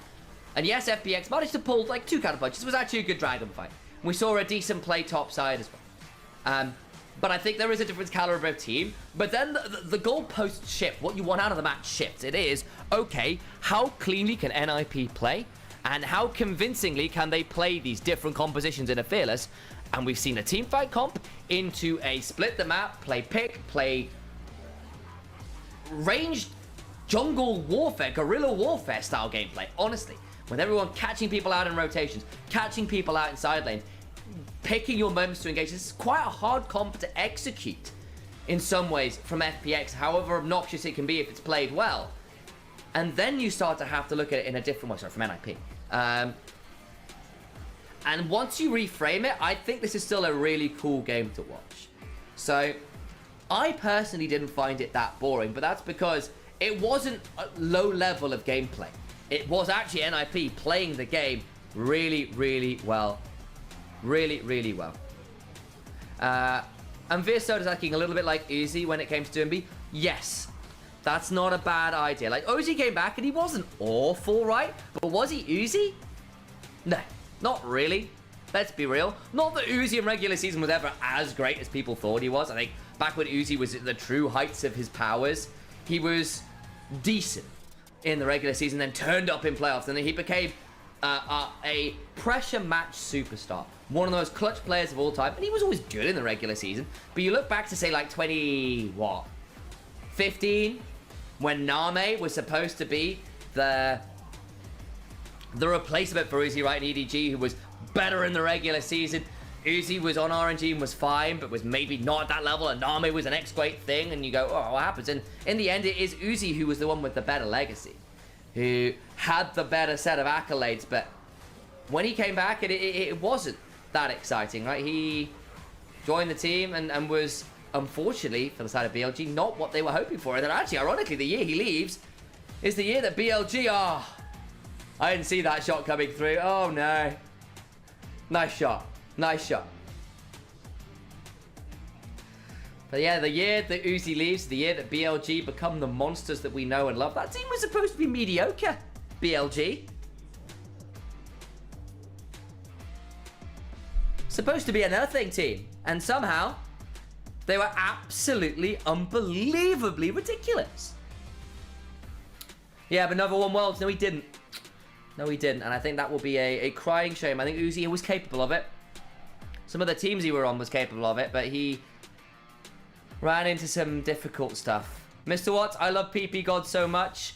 Hell yes. For people who don't know Mr. Watts, he's an old school LDL enjoyer. When I started co-streaming LDL back in 23, one of the viewers I had down there has been a long, long time fan of a number of these players. He'll know the likes of Bat. Who's our MVP? I suspect we know. Oh, yes. Oh, yes. Unbelievable Rise game. Oh, sheer so signs of life. I agree. I agree. Sheer so some good signs of life. PP God and Crack, my forever goats. Hell yes. Hell yes. We have a player called Crack, which is just very funny because he played a little bit like PP God, so he was a bit psycho. So we say he's on Crack. You had to clarify. What a great time. This was that initial dive with the Realm Warp to follow up, having had the knocked-in outcome on through. And then this was the one where Shadow was trying to buy space in the back line. Doomby wrecks him. Realm Warp to keep going. And honestly, Doomby's mid-fight Realm Warps to disengage, to keep plays going, were so heads up. This is a player who knows how he wants to play the map so well. But this was the play where I was in awe. This Realm Warp broke FPX. They did not have wings to fly anymore. This was a flightless dodo of a phoenix. The moment that Realm Warp to disengage came on through, and Bat flashes forward because he's caught on the wrong side, has to try and just all in to get something, and gets wrecked. Wrecked, I tell you. Shadow gets the shockwave combo. Doomby flashes away. Overloads. Spell fluxes. And he just throws spell after spell after spell. The Seraphs are still there. Rise is your battle mage. And I'm just saying, if Rise is back in meta, there's a few players out in the LCK who are rubbing their hands. Your BDDs, your Fakers, your Chovies of the world have always been exceptional Rises. It's been a little while since it's been meta. If you can start doing this kind of thing, you can find combos like this, particularly in Fearless. I think we might be seeing a bit more of Rise. And Doomby having these options in the back pocket to set up drafts like this is so potent in Fearless, because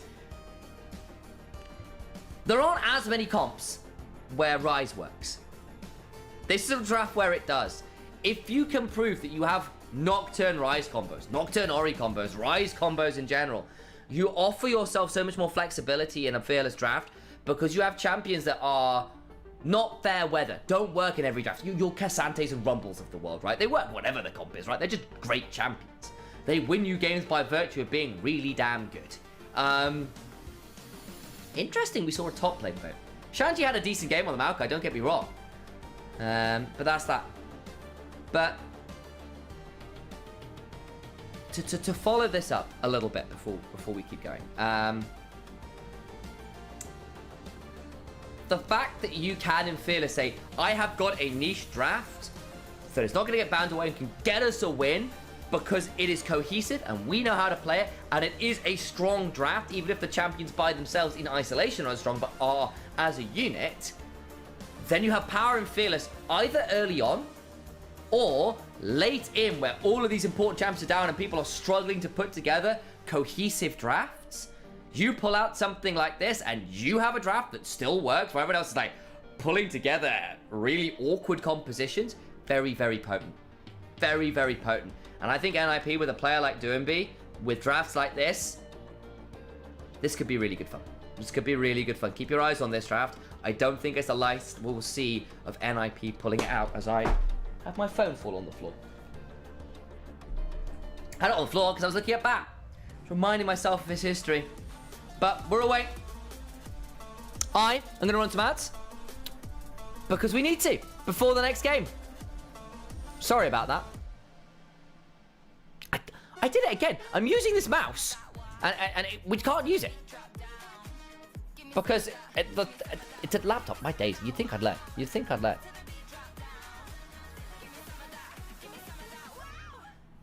Right. Adverts incoming.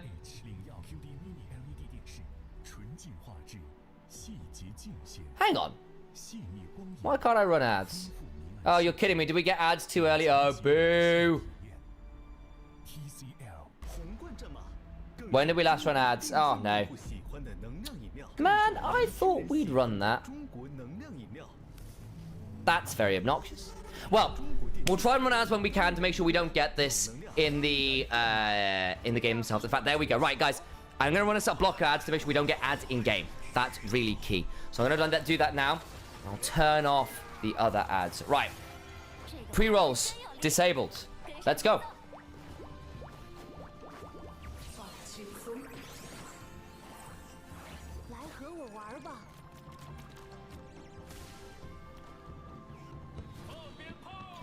And I have turned off scheduled ads. That's how we're going to do this. So that way, theoretically, we are not going to get ads running in game. We've removed pre-rolls for people joining in for the game, which is really valuable. Ads in progress. I'm going to disappear for a second, set up my own PC. So I'm ready to stream after this, because I think we might be looking at a 3-0, and it's very early in the day, and I quite like to keep going. So we'll make sure we can do that. Back in a second, guys.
Alright, I'm back.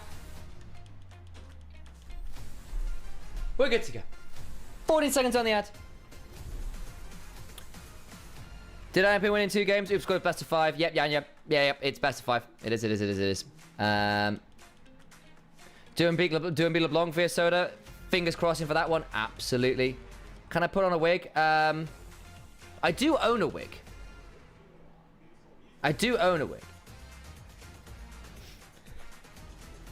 I won't put it on quite nice. It's not a Nymaera color wig, I'm afraid. It's a very blonde wig. Nymaera used to be blonde once upon a time. Alex had a blonde phase. I need this one up. There we go. Hello, YouTube chat. Hello, Twitch chat. Hello, Onivia's chat. How are we doing over on Onivia? Restreaming for the first time today as well. Appreciate you over there. Hope you're having a good time. We're about to head into draft, so enough of us bantering with chat. Let's go talk about what could be our last game of the day. All right. Remember what's off the board? It's Fearless. So all of those champions at the bottom of your screen are not available. Rumble and Galio both off the table. If Galio is banned, Rumble has to be responded to. NIP over on the red side. Ambessa alongside the Ezreal as well.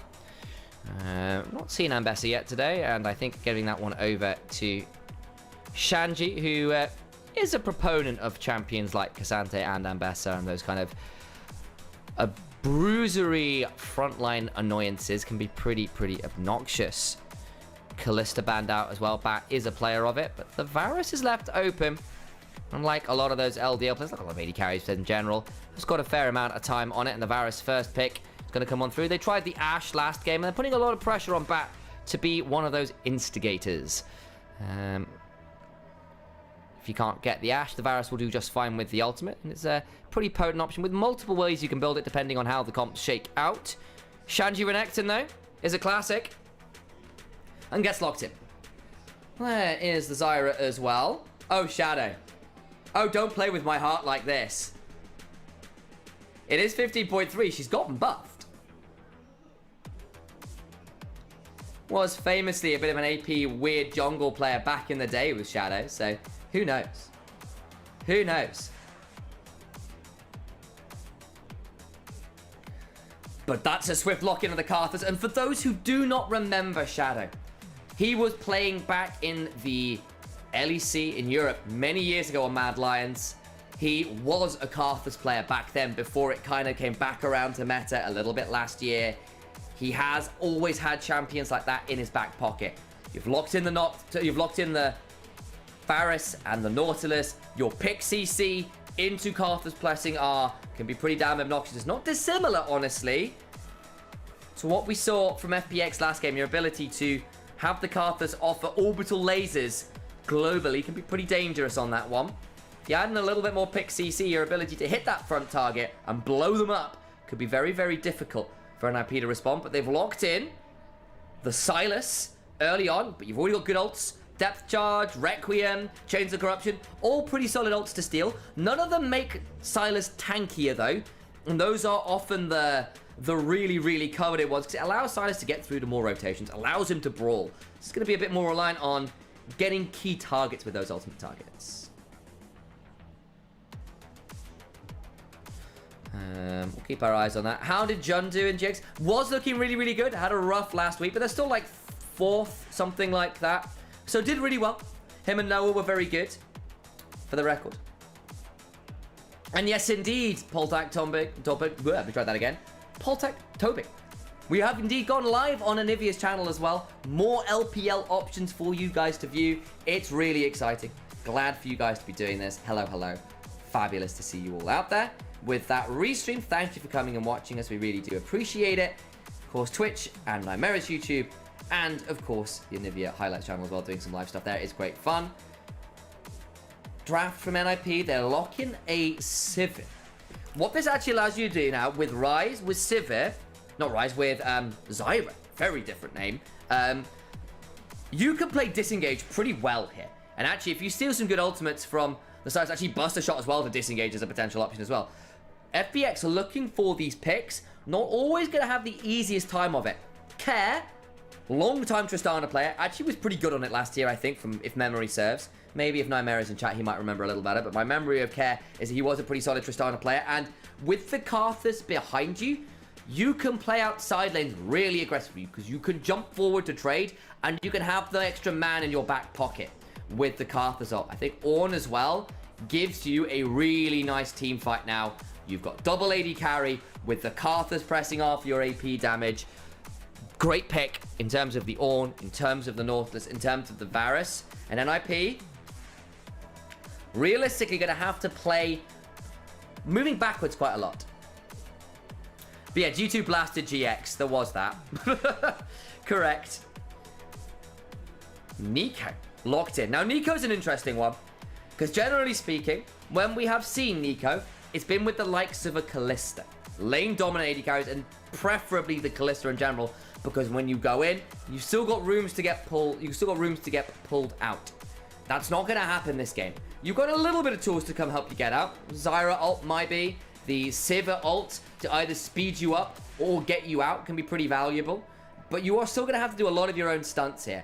And if you dive wrong into an Ornn, into a Nautilus, into Karthus, who's going to suddenly press R on you, you can definitely go too deep. And PP God, as a player, is not exactly known for being shy. He likes his champions like his Nico. There's a bit of a Lehens quality to this player, if that makes some sense. There's a bit of a bit of a barrelness to him, if perhaps a little less macro savvy and a little bit more aggressive hands. If it goes wrong this game, and it could, because for me this is NIP's least cohesive draft. Not a bad draft by any means, you can see how it plays, and they've certainly got carries available. Then it could get kind of interesting. This is the most generic of drafts. Getting ready to go on the Rift. Aki on the Zyra, the 1 AP jungler that he really made a name for himself. Doinby back on that Silas. And on the other side, FPX fighting for their series lives. The composition makes sense. Hit first target. Blow them up. Start to win out those fights with those double AD carries. Hell, if you run that Varus as a poke option, you can do some work there. But I think the lethal tempo option makes sense. You've got frontline. You've got damage, you've got engage. It is tried and true as it gets. Nautilus looking for the level 1 play. I'd love to listen to the gyros, but with the plays happening, I am just going to hold the mic for a second. The fans still passionate. They want to see the play, and Shanji chunked, but not taken too much lower. And NIP don't want to opt into the brawl. I think that makes sense with the Nautilus there. The resets will come on through, and we pull away safely. Wards dropped. We're looking for a third game of lane swaps. Aki, think you're starting up on the Raptors because you can clear out those Raptors and then immediately head over towards the enemy side of the jungle and look to play it out. Or FPX good looking to just re-invade on the other side. I think they might be. This is going to try to interrupt the plants on Aki. He's not going to be able to use those plants. That's rough for the Zyra.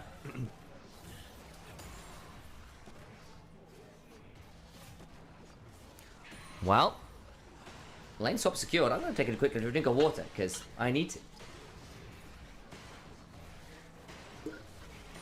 Ah, Bisto.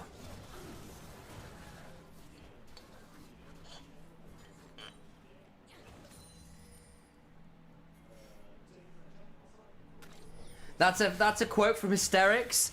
Lamau. Oops. Fearless Festivals. No. Oh, Hysterics. Oh, Jake. We've now got ourselves a pretty cool spot. With the lane swap coming on through, Shanji forced to deal with it. And Jue will be Spider-Manning his way up to join his opposing number. Shadow needs to be a bit wary there. He's very low, and I think Shanji could slice and dice to at least claim some of those Krugs. I wonder whether he wants to sit and fight.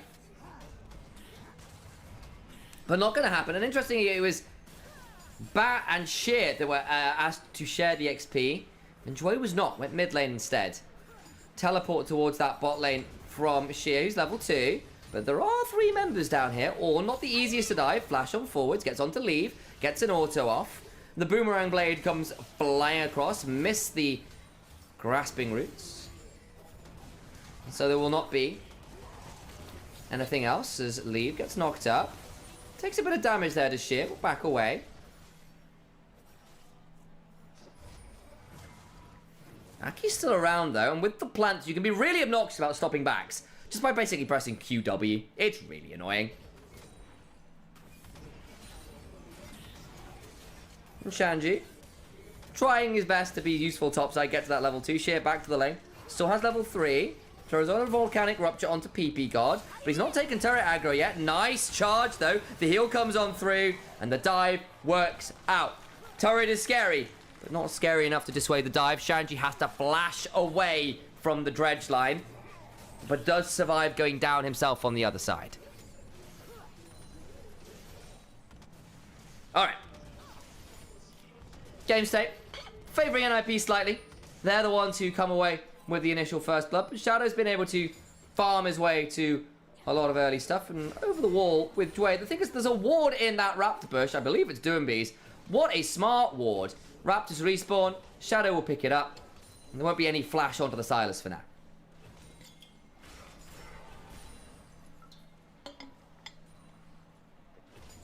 I should have refilled my water, guys. I didn't do it. That was foolish.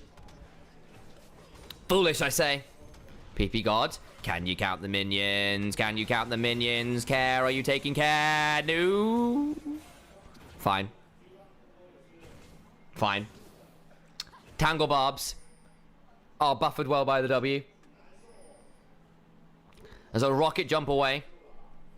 keeps the bot laner away. It's the way we'll phrase that one. Not quite an apple, really, is it? I feel like apples are probably better for you than rockets, generally speaking. It's a lot of fumes you're inhaling as Tristana. Also, generally speaking, does this count as animal cruelty?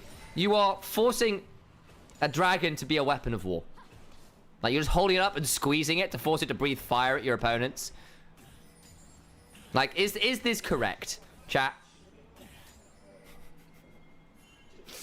Also, one of the saddest death animations in League of Legends.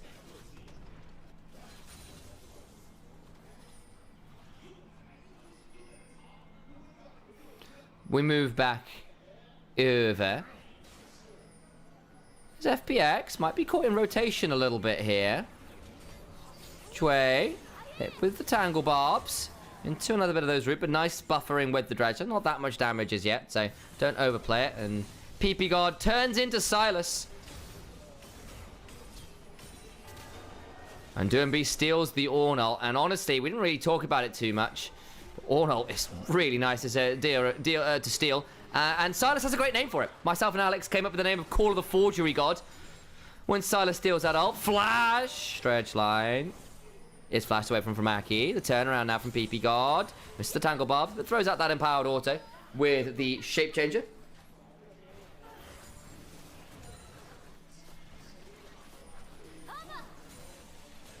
Don't forget to hydrate myself, says Poltak. Thank you, I do appreciate it. Yeah, I have got water and I have got coffee. I have got some. I just need to actually drink it rather than just entirely chat this entire time. One of those solo casting things, you can end up just talking a lot.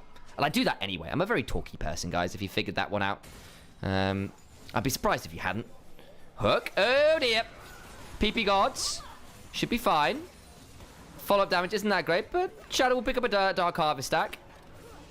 And the resets come on through. Grubs were secured by NIP. It's a lot slower game this time around. By this point last game, we were looking at a bit more significant action. But we shall continue to play. And see how things level up. And again, it is that on-hit Varus who's going towards the Blade first. Blade Warrior King first, of course. I actually need to clarify because there are a number of Blades in the game. Rage Blade, of course, being the other one that is notable on the Varus. Call of the Forgery Gods. Ornn, very upset that people are able to copy his powers. And Sylas goes, what is a god before my ability to ignore copyright law? Doomby has no shame on that front, apparently, alongside Sylas.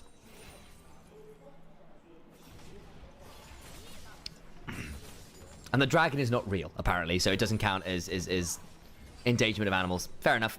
And in fairness, you know what? It's a dragon. I feel like of all creatures you'd want to use in a battle, I feel like dragons have got to be right up there. Ooh. Not Pop Blossom, the Blooming Burst, that's the one. Alongside the Tangle Barbs, just land on down to the Nautilus. And again, it's been little bits of these supports looking for plays, some flashes blown here and there, but not all that much outside of it. Nocturne and Zyra, both farming, both at level 6. Zyra's gone for an invade. Karthus is bot side. Did he just pick, looking to re-invade onto a Gromp on the other side? We'll lose the blue buff though. So a bit of a win currently for the Zyra. And it'll be at least 30 seconds or so until that blue buff spawn on the other side. So it should just be a camp up and the blue buff steal, which is pretty valuable. Care. Rocket jumps away. Doesn't want to get caught up by the Ruthless Predator is the name of that one. Aki still on this top side. Sheer playing weak side as Ornn is just forging away. Speaking of forging, we'll call the Forge God to clear the wave. Wave clear ultimates, gotta love it. Doomby interrupts a bit of a charge, but not that much more value happening. And interesting as well that we have seen Shanji asked to lane into the Tristana, while it is the Sylas that is going into the Ornn and saying, look, this is the better matchup for Sylas. And Sylas not always had the easiest top lane matchups of late. Was once a very niche counterpick into things like the Ornn, right? And saying that actually, we want the Sylas into the Ornn. It's a good matchup for Sylas. We'll play that matchup right now. And Shanji, about to be on the wrong end of a dive, will flash, slice, dice, try to get as much damage out of the can. Jwei will not fall. Oh my day, 14 HP. Nice kill onto the Crocodile, who did not have the dominance to work with. Aki is here, looking to punish Shadow, but that's still pretty scary. Flash on out of the Strangle Thorns. And now a fight over the blue buff commences. Who's got Smite? Neither jungler. I think they both used it. The thing is, NIP is saying, well, you've made this play bot lane, and you've killed our top laner, sure, but we'll just get top tier 1 for this.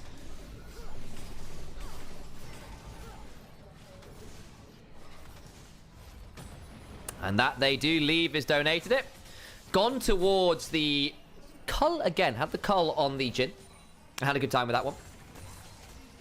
Back goes Doomby. Has got a Dark Seal. And, of course, a Hextech Rocket Belt. Not an item we see as much anymore. Used to be a very, very staple item on a number of champions. Somewhere out there, Nymaera crying about the fact that we don't have Rocket Belt Ari anymore before the renames and all of those reworks and mythic items and that era of League of Legends. But Sylas still loves it. It gives him more room to find his way into a fight. Cheap item too, which can be pretty valuable when sometimes you don't get access as easily to farm. Particularly into matchups like Tristana, who can just sort of bully you out quite a lot, but NIP get over to the Grubs. More likely get all of the sets of these, and Aki's done a really good job of keeping those plants alive and not aggroed by the Grubs. Can be sometimes a bit annoying depending on plant spawns, but does it well. And away we go. Shanji trading up with Care. But the thing is, of course, Care on this Tristana would have loved some Grubs. Tristana with Grubs is a different beast, but has been able to chunk out a lot of these plates. And Tristana is a really weird champion in the sense that we saw her a lot last year. A lot. To mixed success depending on what region you were in. And a lot of that was predicated on, have you been able to get this Tristana to 2 items fast enough that she isn't stalling for a third? Because Tristana spikes really hard at 1 item and then kind of needs to wait to get some levels, to get some range. Is quite frustratingly single target. Needs to get a lot of autos off to get her bomb on, and that's not always that easy. And if you get stalled at 2 items, you just don't have the damage sometimes to deal with people who build some of those tankier options. Shanji's gone forward here. Will get knocked out, and NIP overstep a little bit there. Give over a kill to this Tristana, and a Tristana that has done a good job. Picking up some gold could be pretty scary. Doomby's going on forward trying to get the kill. Will likely trade on out. The Kingslayer is solid, but it ends up just being an extra kill. Oh, the Tangle Barb's just shy. Remember, Shadow in the Requiem can still do a lot of work, and Care is safe enough to survive. Ends up being a 2-for-1 for FPX, and that's just the feat of martial mastery to them. Good for the side of FPX. Aki, though, with PP gone and the health bars being so low, and 6 Grubs, will be able to likely trade out at least a plate here. Maybe get some more. There's a Requiem being chat. Oh, goodbye, PP God. The burn. Oh, he's not quite got it even with the Black Fire Torch. Just about alive. 13 HP I just saw. Probably lower. I think there was a tick of regen coming on through. Oh, Shadow. He's going to be so frustrated that one didn't come through. Sheer on the other side has to flash. Is doing B has teleported, looking for this angle. Can't quite find it, but we'll get the flash. I can see some rage in chat, and I don't blame you. I would be very, very, very angry on the side of Shadow. That should have been a kill. That's a level 7. With no HP. Okay, there's a Kindle Gem now, but there was like no HP. Like that should have been a dead Nico. And I would like to put into complaint to Riot that has not happened. And actually now as well, because of all these plays, Shadow has had to give up a lot of their farm. Aki's gone down, taken the turret, gone through and taken out the red side quadrant. And the farm that had been pretty even is now very much not. That is suddenly a 30s lead. And that's what happens in the jungle in matchups like this. You start to lose control of your jungle. You start to lose access to farm. And as a Karthus, that sucks. This Zyra is going to back having full cleared and be at an unspeakable amount of gold. In fact, we've not seen it now, but I am imagining that this Zyra is sat on 1.5, maybe even 2,000 gold at this point, with the fact that she got a turret, got a kill, got, what, 3 quadrants worth of farm, I think, there as well. It is rough times to be that poor old Karthus. And it's not even their fault, right? Like, this is why jungling is a team sport. You have to back away there. You can't not be. But still very frustrating. At least got 3 assists. Your Tristana is 3-0. Care is a win con this game. That'll be another turret that Tristana gets. Great news. You want that early gold on that Tristana to get through that dip on the 2-item mark. Get towards as much damage you can. I've gone towards the Yuntual Wild Arrows as well, which scale up as you go in. Actually a pretty good item on the Tristana, but you are particularly with this one and the way that items are working right now for crit AD carries, the conversation about this, that you're really waiting for 3 items because you aren't getting a Lord Doms until a little bit later on. You aren't getting safety until a little bit later on. So if you're going Infedge second, you aren't going to get that there until a bit later. You don't really get the Kraken Slayer that was so nice early on, where Kraken Slayer Infedge felt like a really good 2-item spike. In some ways, it's back to 3-item spikes for a lot of these crit item carries, and that can be a little difficult to manage. Still, 40 CS lead in the mid lane. Sylas has been roaming around a lot more, and it has come at a bit of a cost. I mean, NIP are still up in gold, and a lot of that's in the jungle, but this Tristana could be really problematic.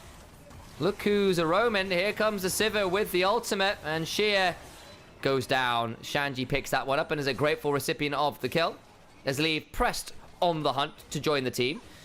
With the fact that they've got 6 scrubs, I feel like they could probably look to go a bit further here. Doombi. Stolen Chains of Corruption. Rocket Belt flash away. Styles his way out of danger, but does cost him a summoner.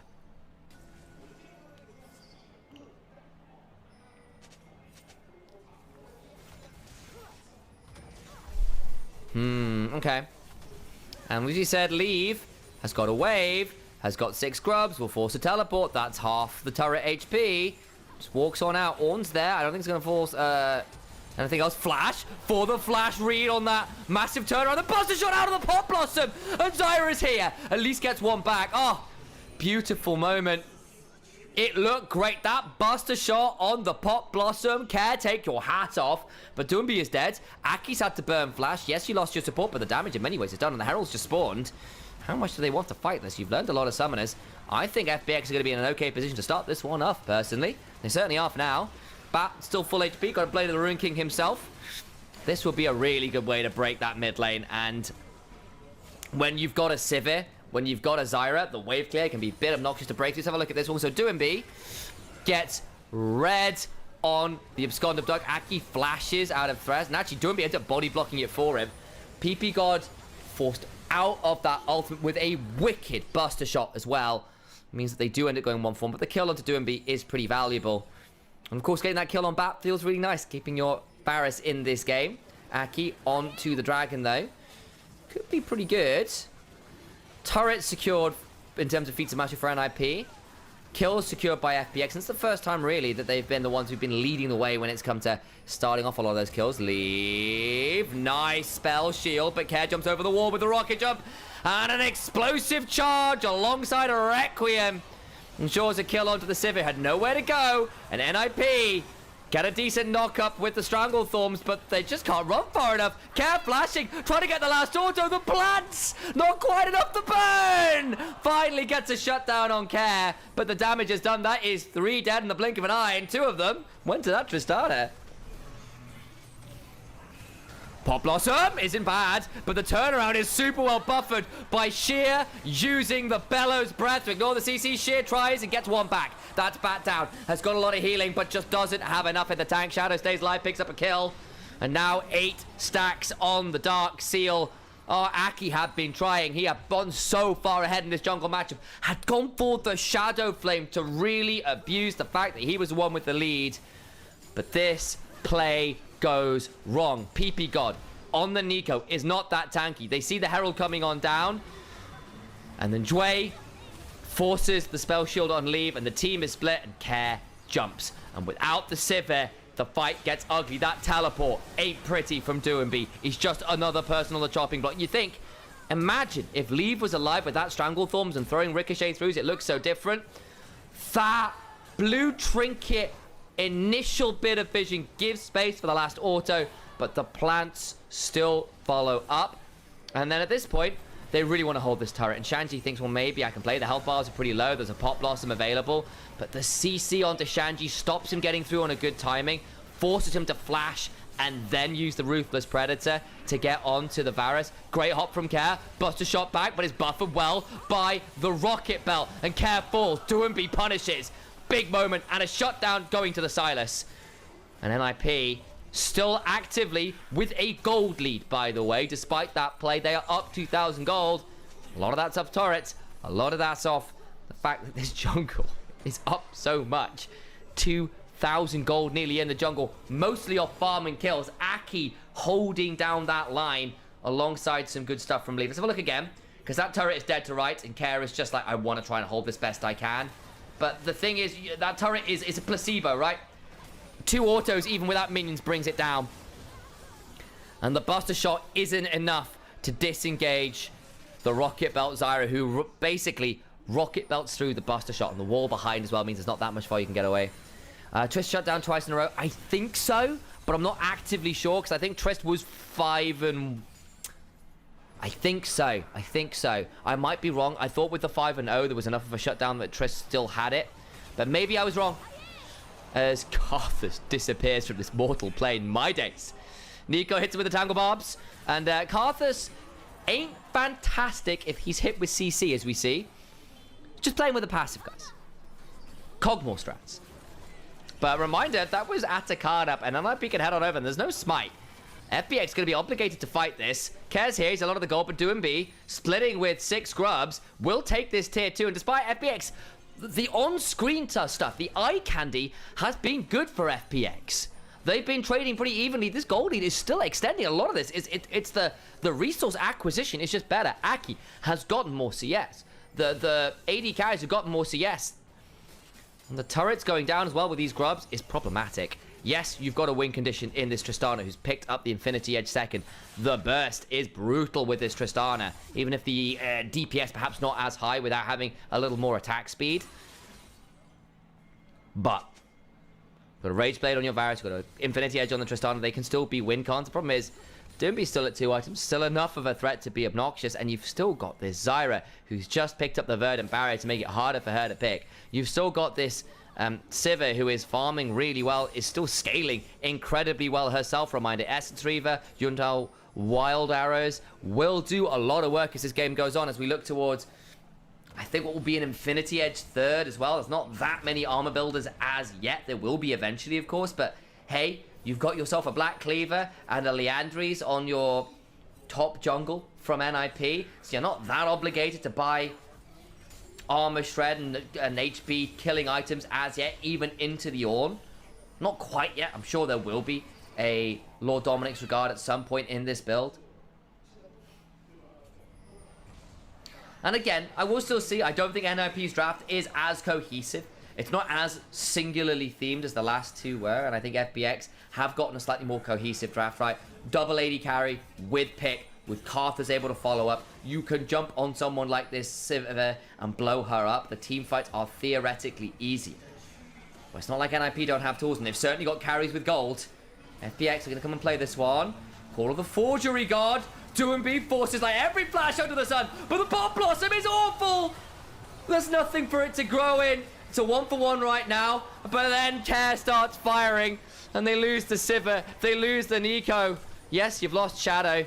That's the smite down, that might be enough, but can Aki and Doomby with Shanji alongside be enough damage to stop this dragon? I think you've got enough frontline and CC to allow these 2 AD carries to really punish NIP. Aki without flash as well. Not going to have an easy time getting towards this dragon.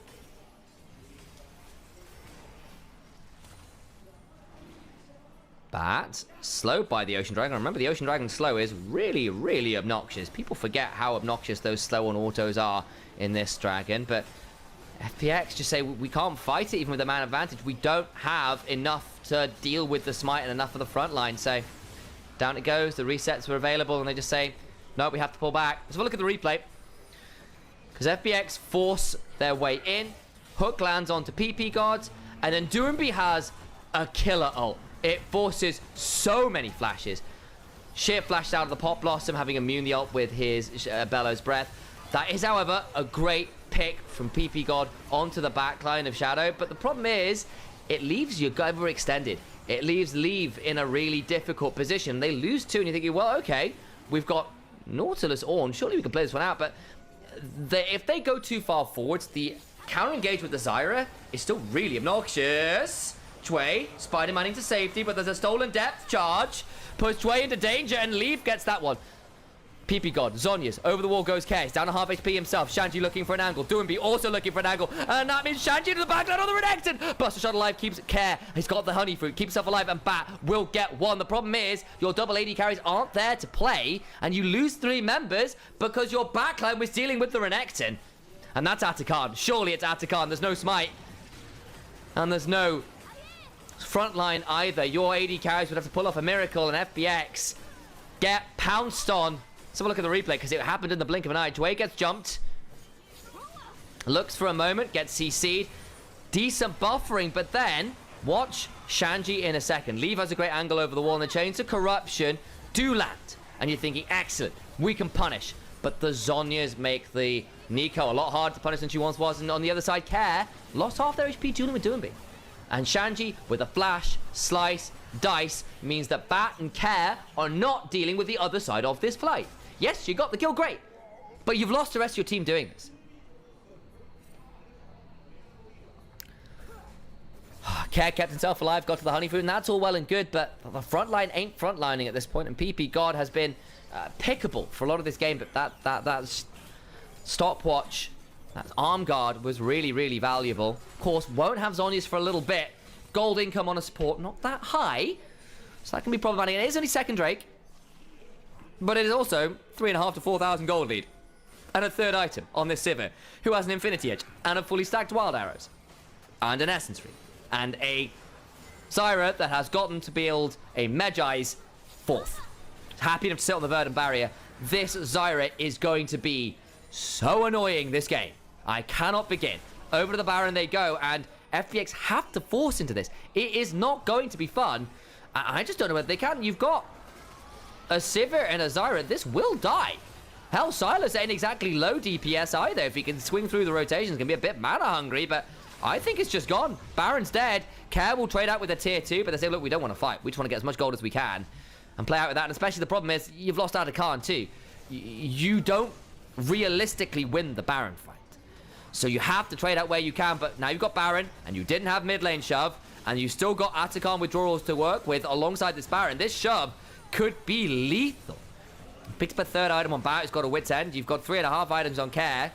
You have the damage to fight. Potential. But if this breaks the base in too meaningful a way, FPX are going to struggle to ever leave their base again.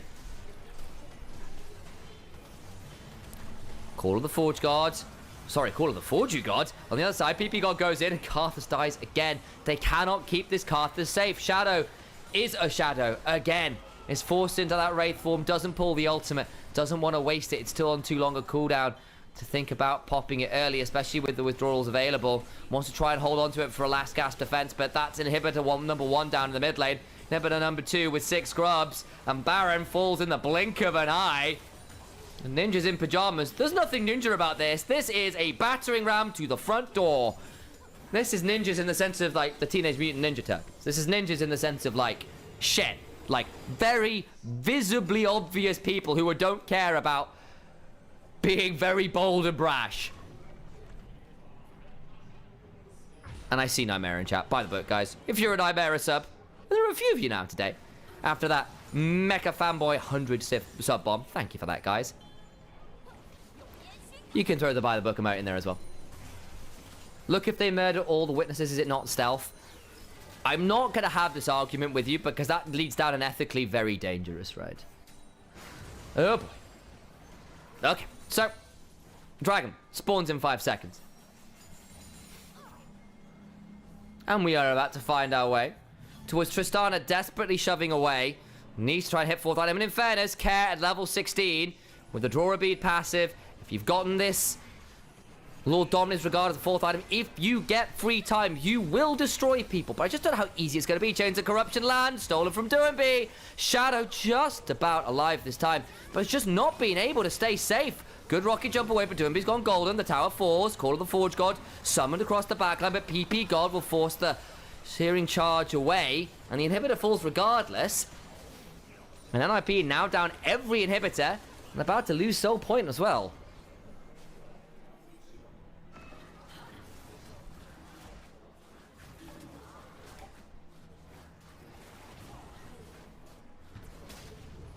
So what on earth do you do as FPX? You have Ornn items coming. Tristana just got an Ingraded Infinity Edge. Wants to be the Molten Edge once upon a time before they undid all the Masterwork names for Ornn, which were quite cool once upon a time. Give them back. I want my names on items. Mortal Reminder picked up as well for some anti-heal versus your Sivers and Silas, of course, and even the Renekton, of course, will have some as well. So, understandable choice this game, I think. There's Soul Point. Can you get a 4th item on the Varus? Maybe that'll be enough. Can you let this Tristana actually auto-attack? But it feels like the front line, they're the part of the map that has really suffered for FPX. Yes, you've got gold into your carries, but the front line isn't working as a front line to give them room to attack. Not really. Lasagna's now compete for PP God as well, so a lot harder to pick off. That Nico is snowballed hard enough to be a threat. There's the Pop Blossom. Flash away. Bat has to flash on out himself. Big set of summoners to lose. Your flash will cleanse what could be the final defense. NIP shove on in. Shanji to the back line. Bat doesn't have any more resists. He gets it. Stays alive, but you've lost 2 already because the ricochets fly on forwards. The Requiem comes on in, but it's just for FPX's dream. It is a final song. They're trying to play it out. Bat does not have enough in the tank. Care was dead, and NIP make it a 3-0. This team was supposed to be bit parts. Players that hadn't been quite enough, but were decent enough. Doumbé coming back as a hype moment, yes, but as a stream player, as not the player he once was, surely. And instead we are looking at one of the best teams in the LPL. They look coordinated. They look happy. They look like they know how they want to play League of Legends in this fearless system. And I think a lot of other teams are going to be rightly wary of them. They take a bow. It's well earned. FPX. It's a tough one. There's a lot to learn, but they are not going to have it really this split, I don't think. There's still a lot to go. A lot of these players, I think, one day will be good. I'm just not sure whether it's going to be today. So, welcome back, one and all. I'm Initialise, not Nymaera. We're on Nymaera's Twitch channel. We're over on Nymaera's YouTube channel. We're also over on Onivia's YouTube channel. Thank you very much for hanging around with us. I really appreciate it. It's been great to have you all out here. Wonderful to be doing some LPL action. Wonderful doing some best of 5 action with you all. It's been great. It's been really good fun. NIP, deserved victors, I think, today. How FPX has fallen. Lost some of their core parts from last year, unfortunately, I think. How NIP have risen. We'll wait on the MVP. And then we will go over to my stream. I'll set up my stream. I'll go play for it. It's been a nice 3-0. Nice chill start to the day. We'll go from there. Quick heads up. Please do follow myself. Please follow Nymaera on this channel, on YouTube. Follow Onivia as well, of course, who'll be restreaming all of our games on YouTube now as well. So welcome to a broader YouTube commander as well. It's been a YouTube audience as well. It's a pleasure to have you guys out there. Really cool to be working with Onivia on a lot of this as well. I'm really excited to see where that goes. We have got a podcast coming as well. Do myself and Nymaera. In fact, depending on how things shake up, not talked with him about it yet. We might even do our first episode on Tuesday. We'll see. Might have to wait for the week after that, but we'll see. Still, make sure you follow the follows at me as well. I'm Initialise Casts here on Twitch. We're going for my channel afterwards. Please do that. Please go follow me on YouTube and Twitter and Instagram and all those things as well. All of the support means a huge amount. But bro, you're great on Best Damn League Show. Thank you for I appreciate it. It was really fun. Peter's a gem as well to bounce stuff off because his knowledge of things like pathing is like encyclopedic. He has spent so much time researching players that he would just say, yeah, I know this player from 3 years ago. He spent all this time saying this is how this player passed and wants to play the game. And so he's really good at telling you what kind of player he is and what kind of, like, I think particularly for support, Peter's got a great read on how a support wants to play the game and who they'll sync with. And that's just good team building skills. That's good GM skills. They are just 0-1. So stream time, thank you very much. Can't I do it? We're going to release for that. Yeah, absolutely. Doumbé always smiling with the team. Yeah, exactly. He is such a joy to have in the league. He is such a character, and he has been missed. Especially when he's going to be playing like this. It's great news. It really is. It's great news. What on earth is our schedule for tomorrow? That's a good question as well. I'll pull that up as well. We're back again tomorrow. Of course. What is our schedule for tomorrow? Please tell me. LPL schedule. I need to change. I mean, to make sure I set up things for tomorrow. That's why. Only Vlog Phantom. We're going to wait on the MVP. That's what we're going to do. And then we'll stream right over to mine. We'll hold on for you guys on YouTube as well. There we go. That's the damage. Sheesh. Leaving Aki doing a lot of work this game. Shadow, unfortunately, kept getting caught. It was really difficult. Don't get me wrong. Part of that is the fact that every time FPX went forwards, NIP would catch Shadow when they did it. It was really difficult. And yeah, kind of hit a point there. Despite what should have been a good front to back, the front didn't keep the back alive, and that was really difficult. Yeah, your English literature bachelor's degree really showed in the best damn league show. Oh, well, hopefully I would love to do some more stuff with those guys. They're really, really cool. And yeah, I cheat a little bit because that was my background is English lit. Alex's background is physics. We kind of have a good mix and match of our background. I'll keep the camera on because I'm chatting with you guys. I'm chilling now. The highlights for this series and for this game. Pretty cool. So, Split 1 Plus. What is the series tomorrow, guys? What is the series tomorrow? I should know this, but I'm a bit fried. Slovenia. Has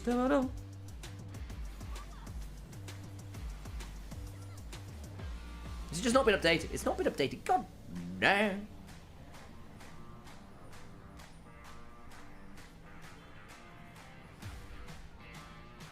Go.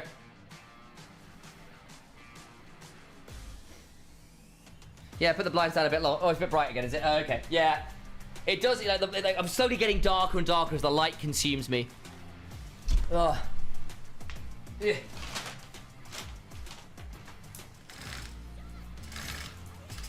There we go. Oh. Oh, you can see me again. Hello, guys. Hello. That's much better. The light was getting a bit all-consuming there. Much better. I think Showmaker for LCK, Knight for LPL. It's the best mids. I think that's fair. Knight's been playing super well. Yeah, Knight's just been really, really good. And he's playing things like Vladimir into Aurora and really smashing it. I think Quid, the moment I saw Quid get that quadra kill on the Silas, even in the losing game, yeah, Quid's been really playing well for LTA. I can agree with that one, Veer. See you around, Poltak. Thanks for coming around. I think Capture IC also makes some sense. I think Humanoid is another shout. I think Humanoid has also been playing really good League of Legends right now. And if you want another shout for that one. Yeah, I think Showmaker is... Like, the fact that Showmaker is able to pull out Zoe, I'm so pleased. I'm so pleased. It makes such a difference. Yeah. What a wonderful day that was. See who the MVP is? I think for this game, it's Aki. Aki had a wonderful game. Thanks for the follow, guys. And remember, follow me. Follow Alex. Make sure it's happening. And then I will be going to ensure my stream has started. And we'll be raiding on over. And we'll be going from there. So please don't leave people on Twitch. YouTube, guys. Can't raid you over, which is a bit of a shame. But once upon a time, we'll get you over there. Maybe once that's enabled.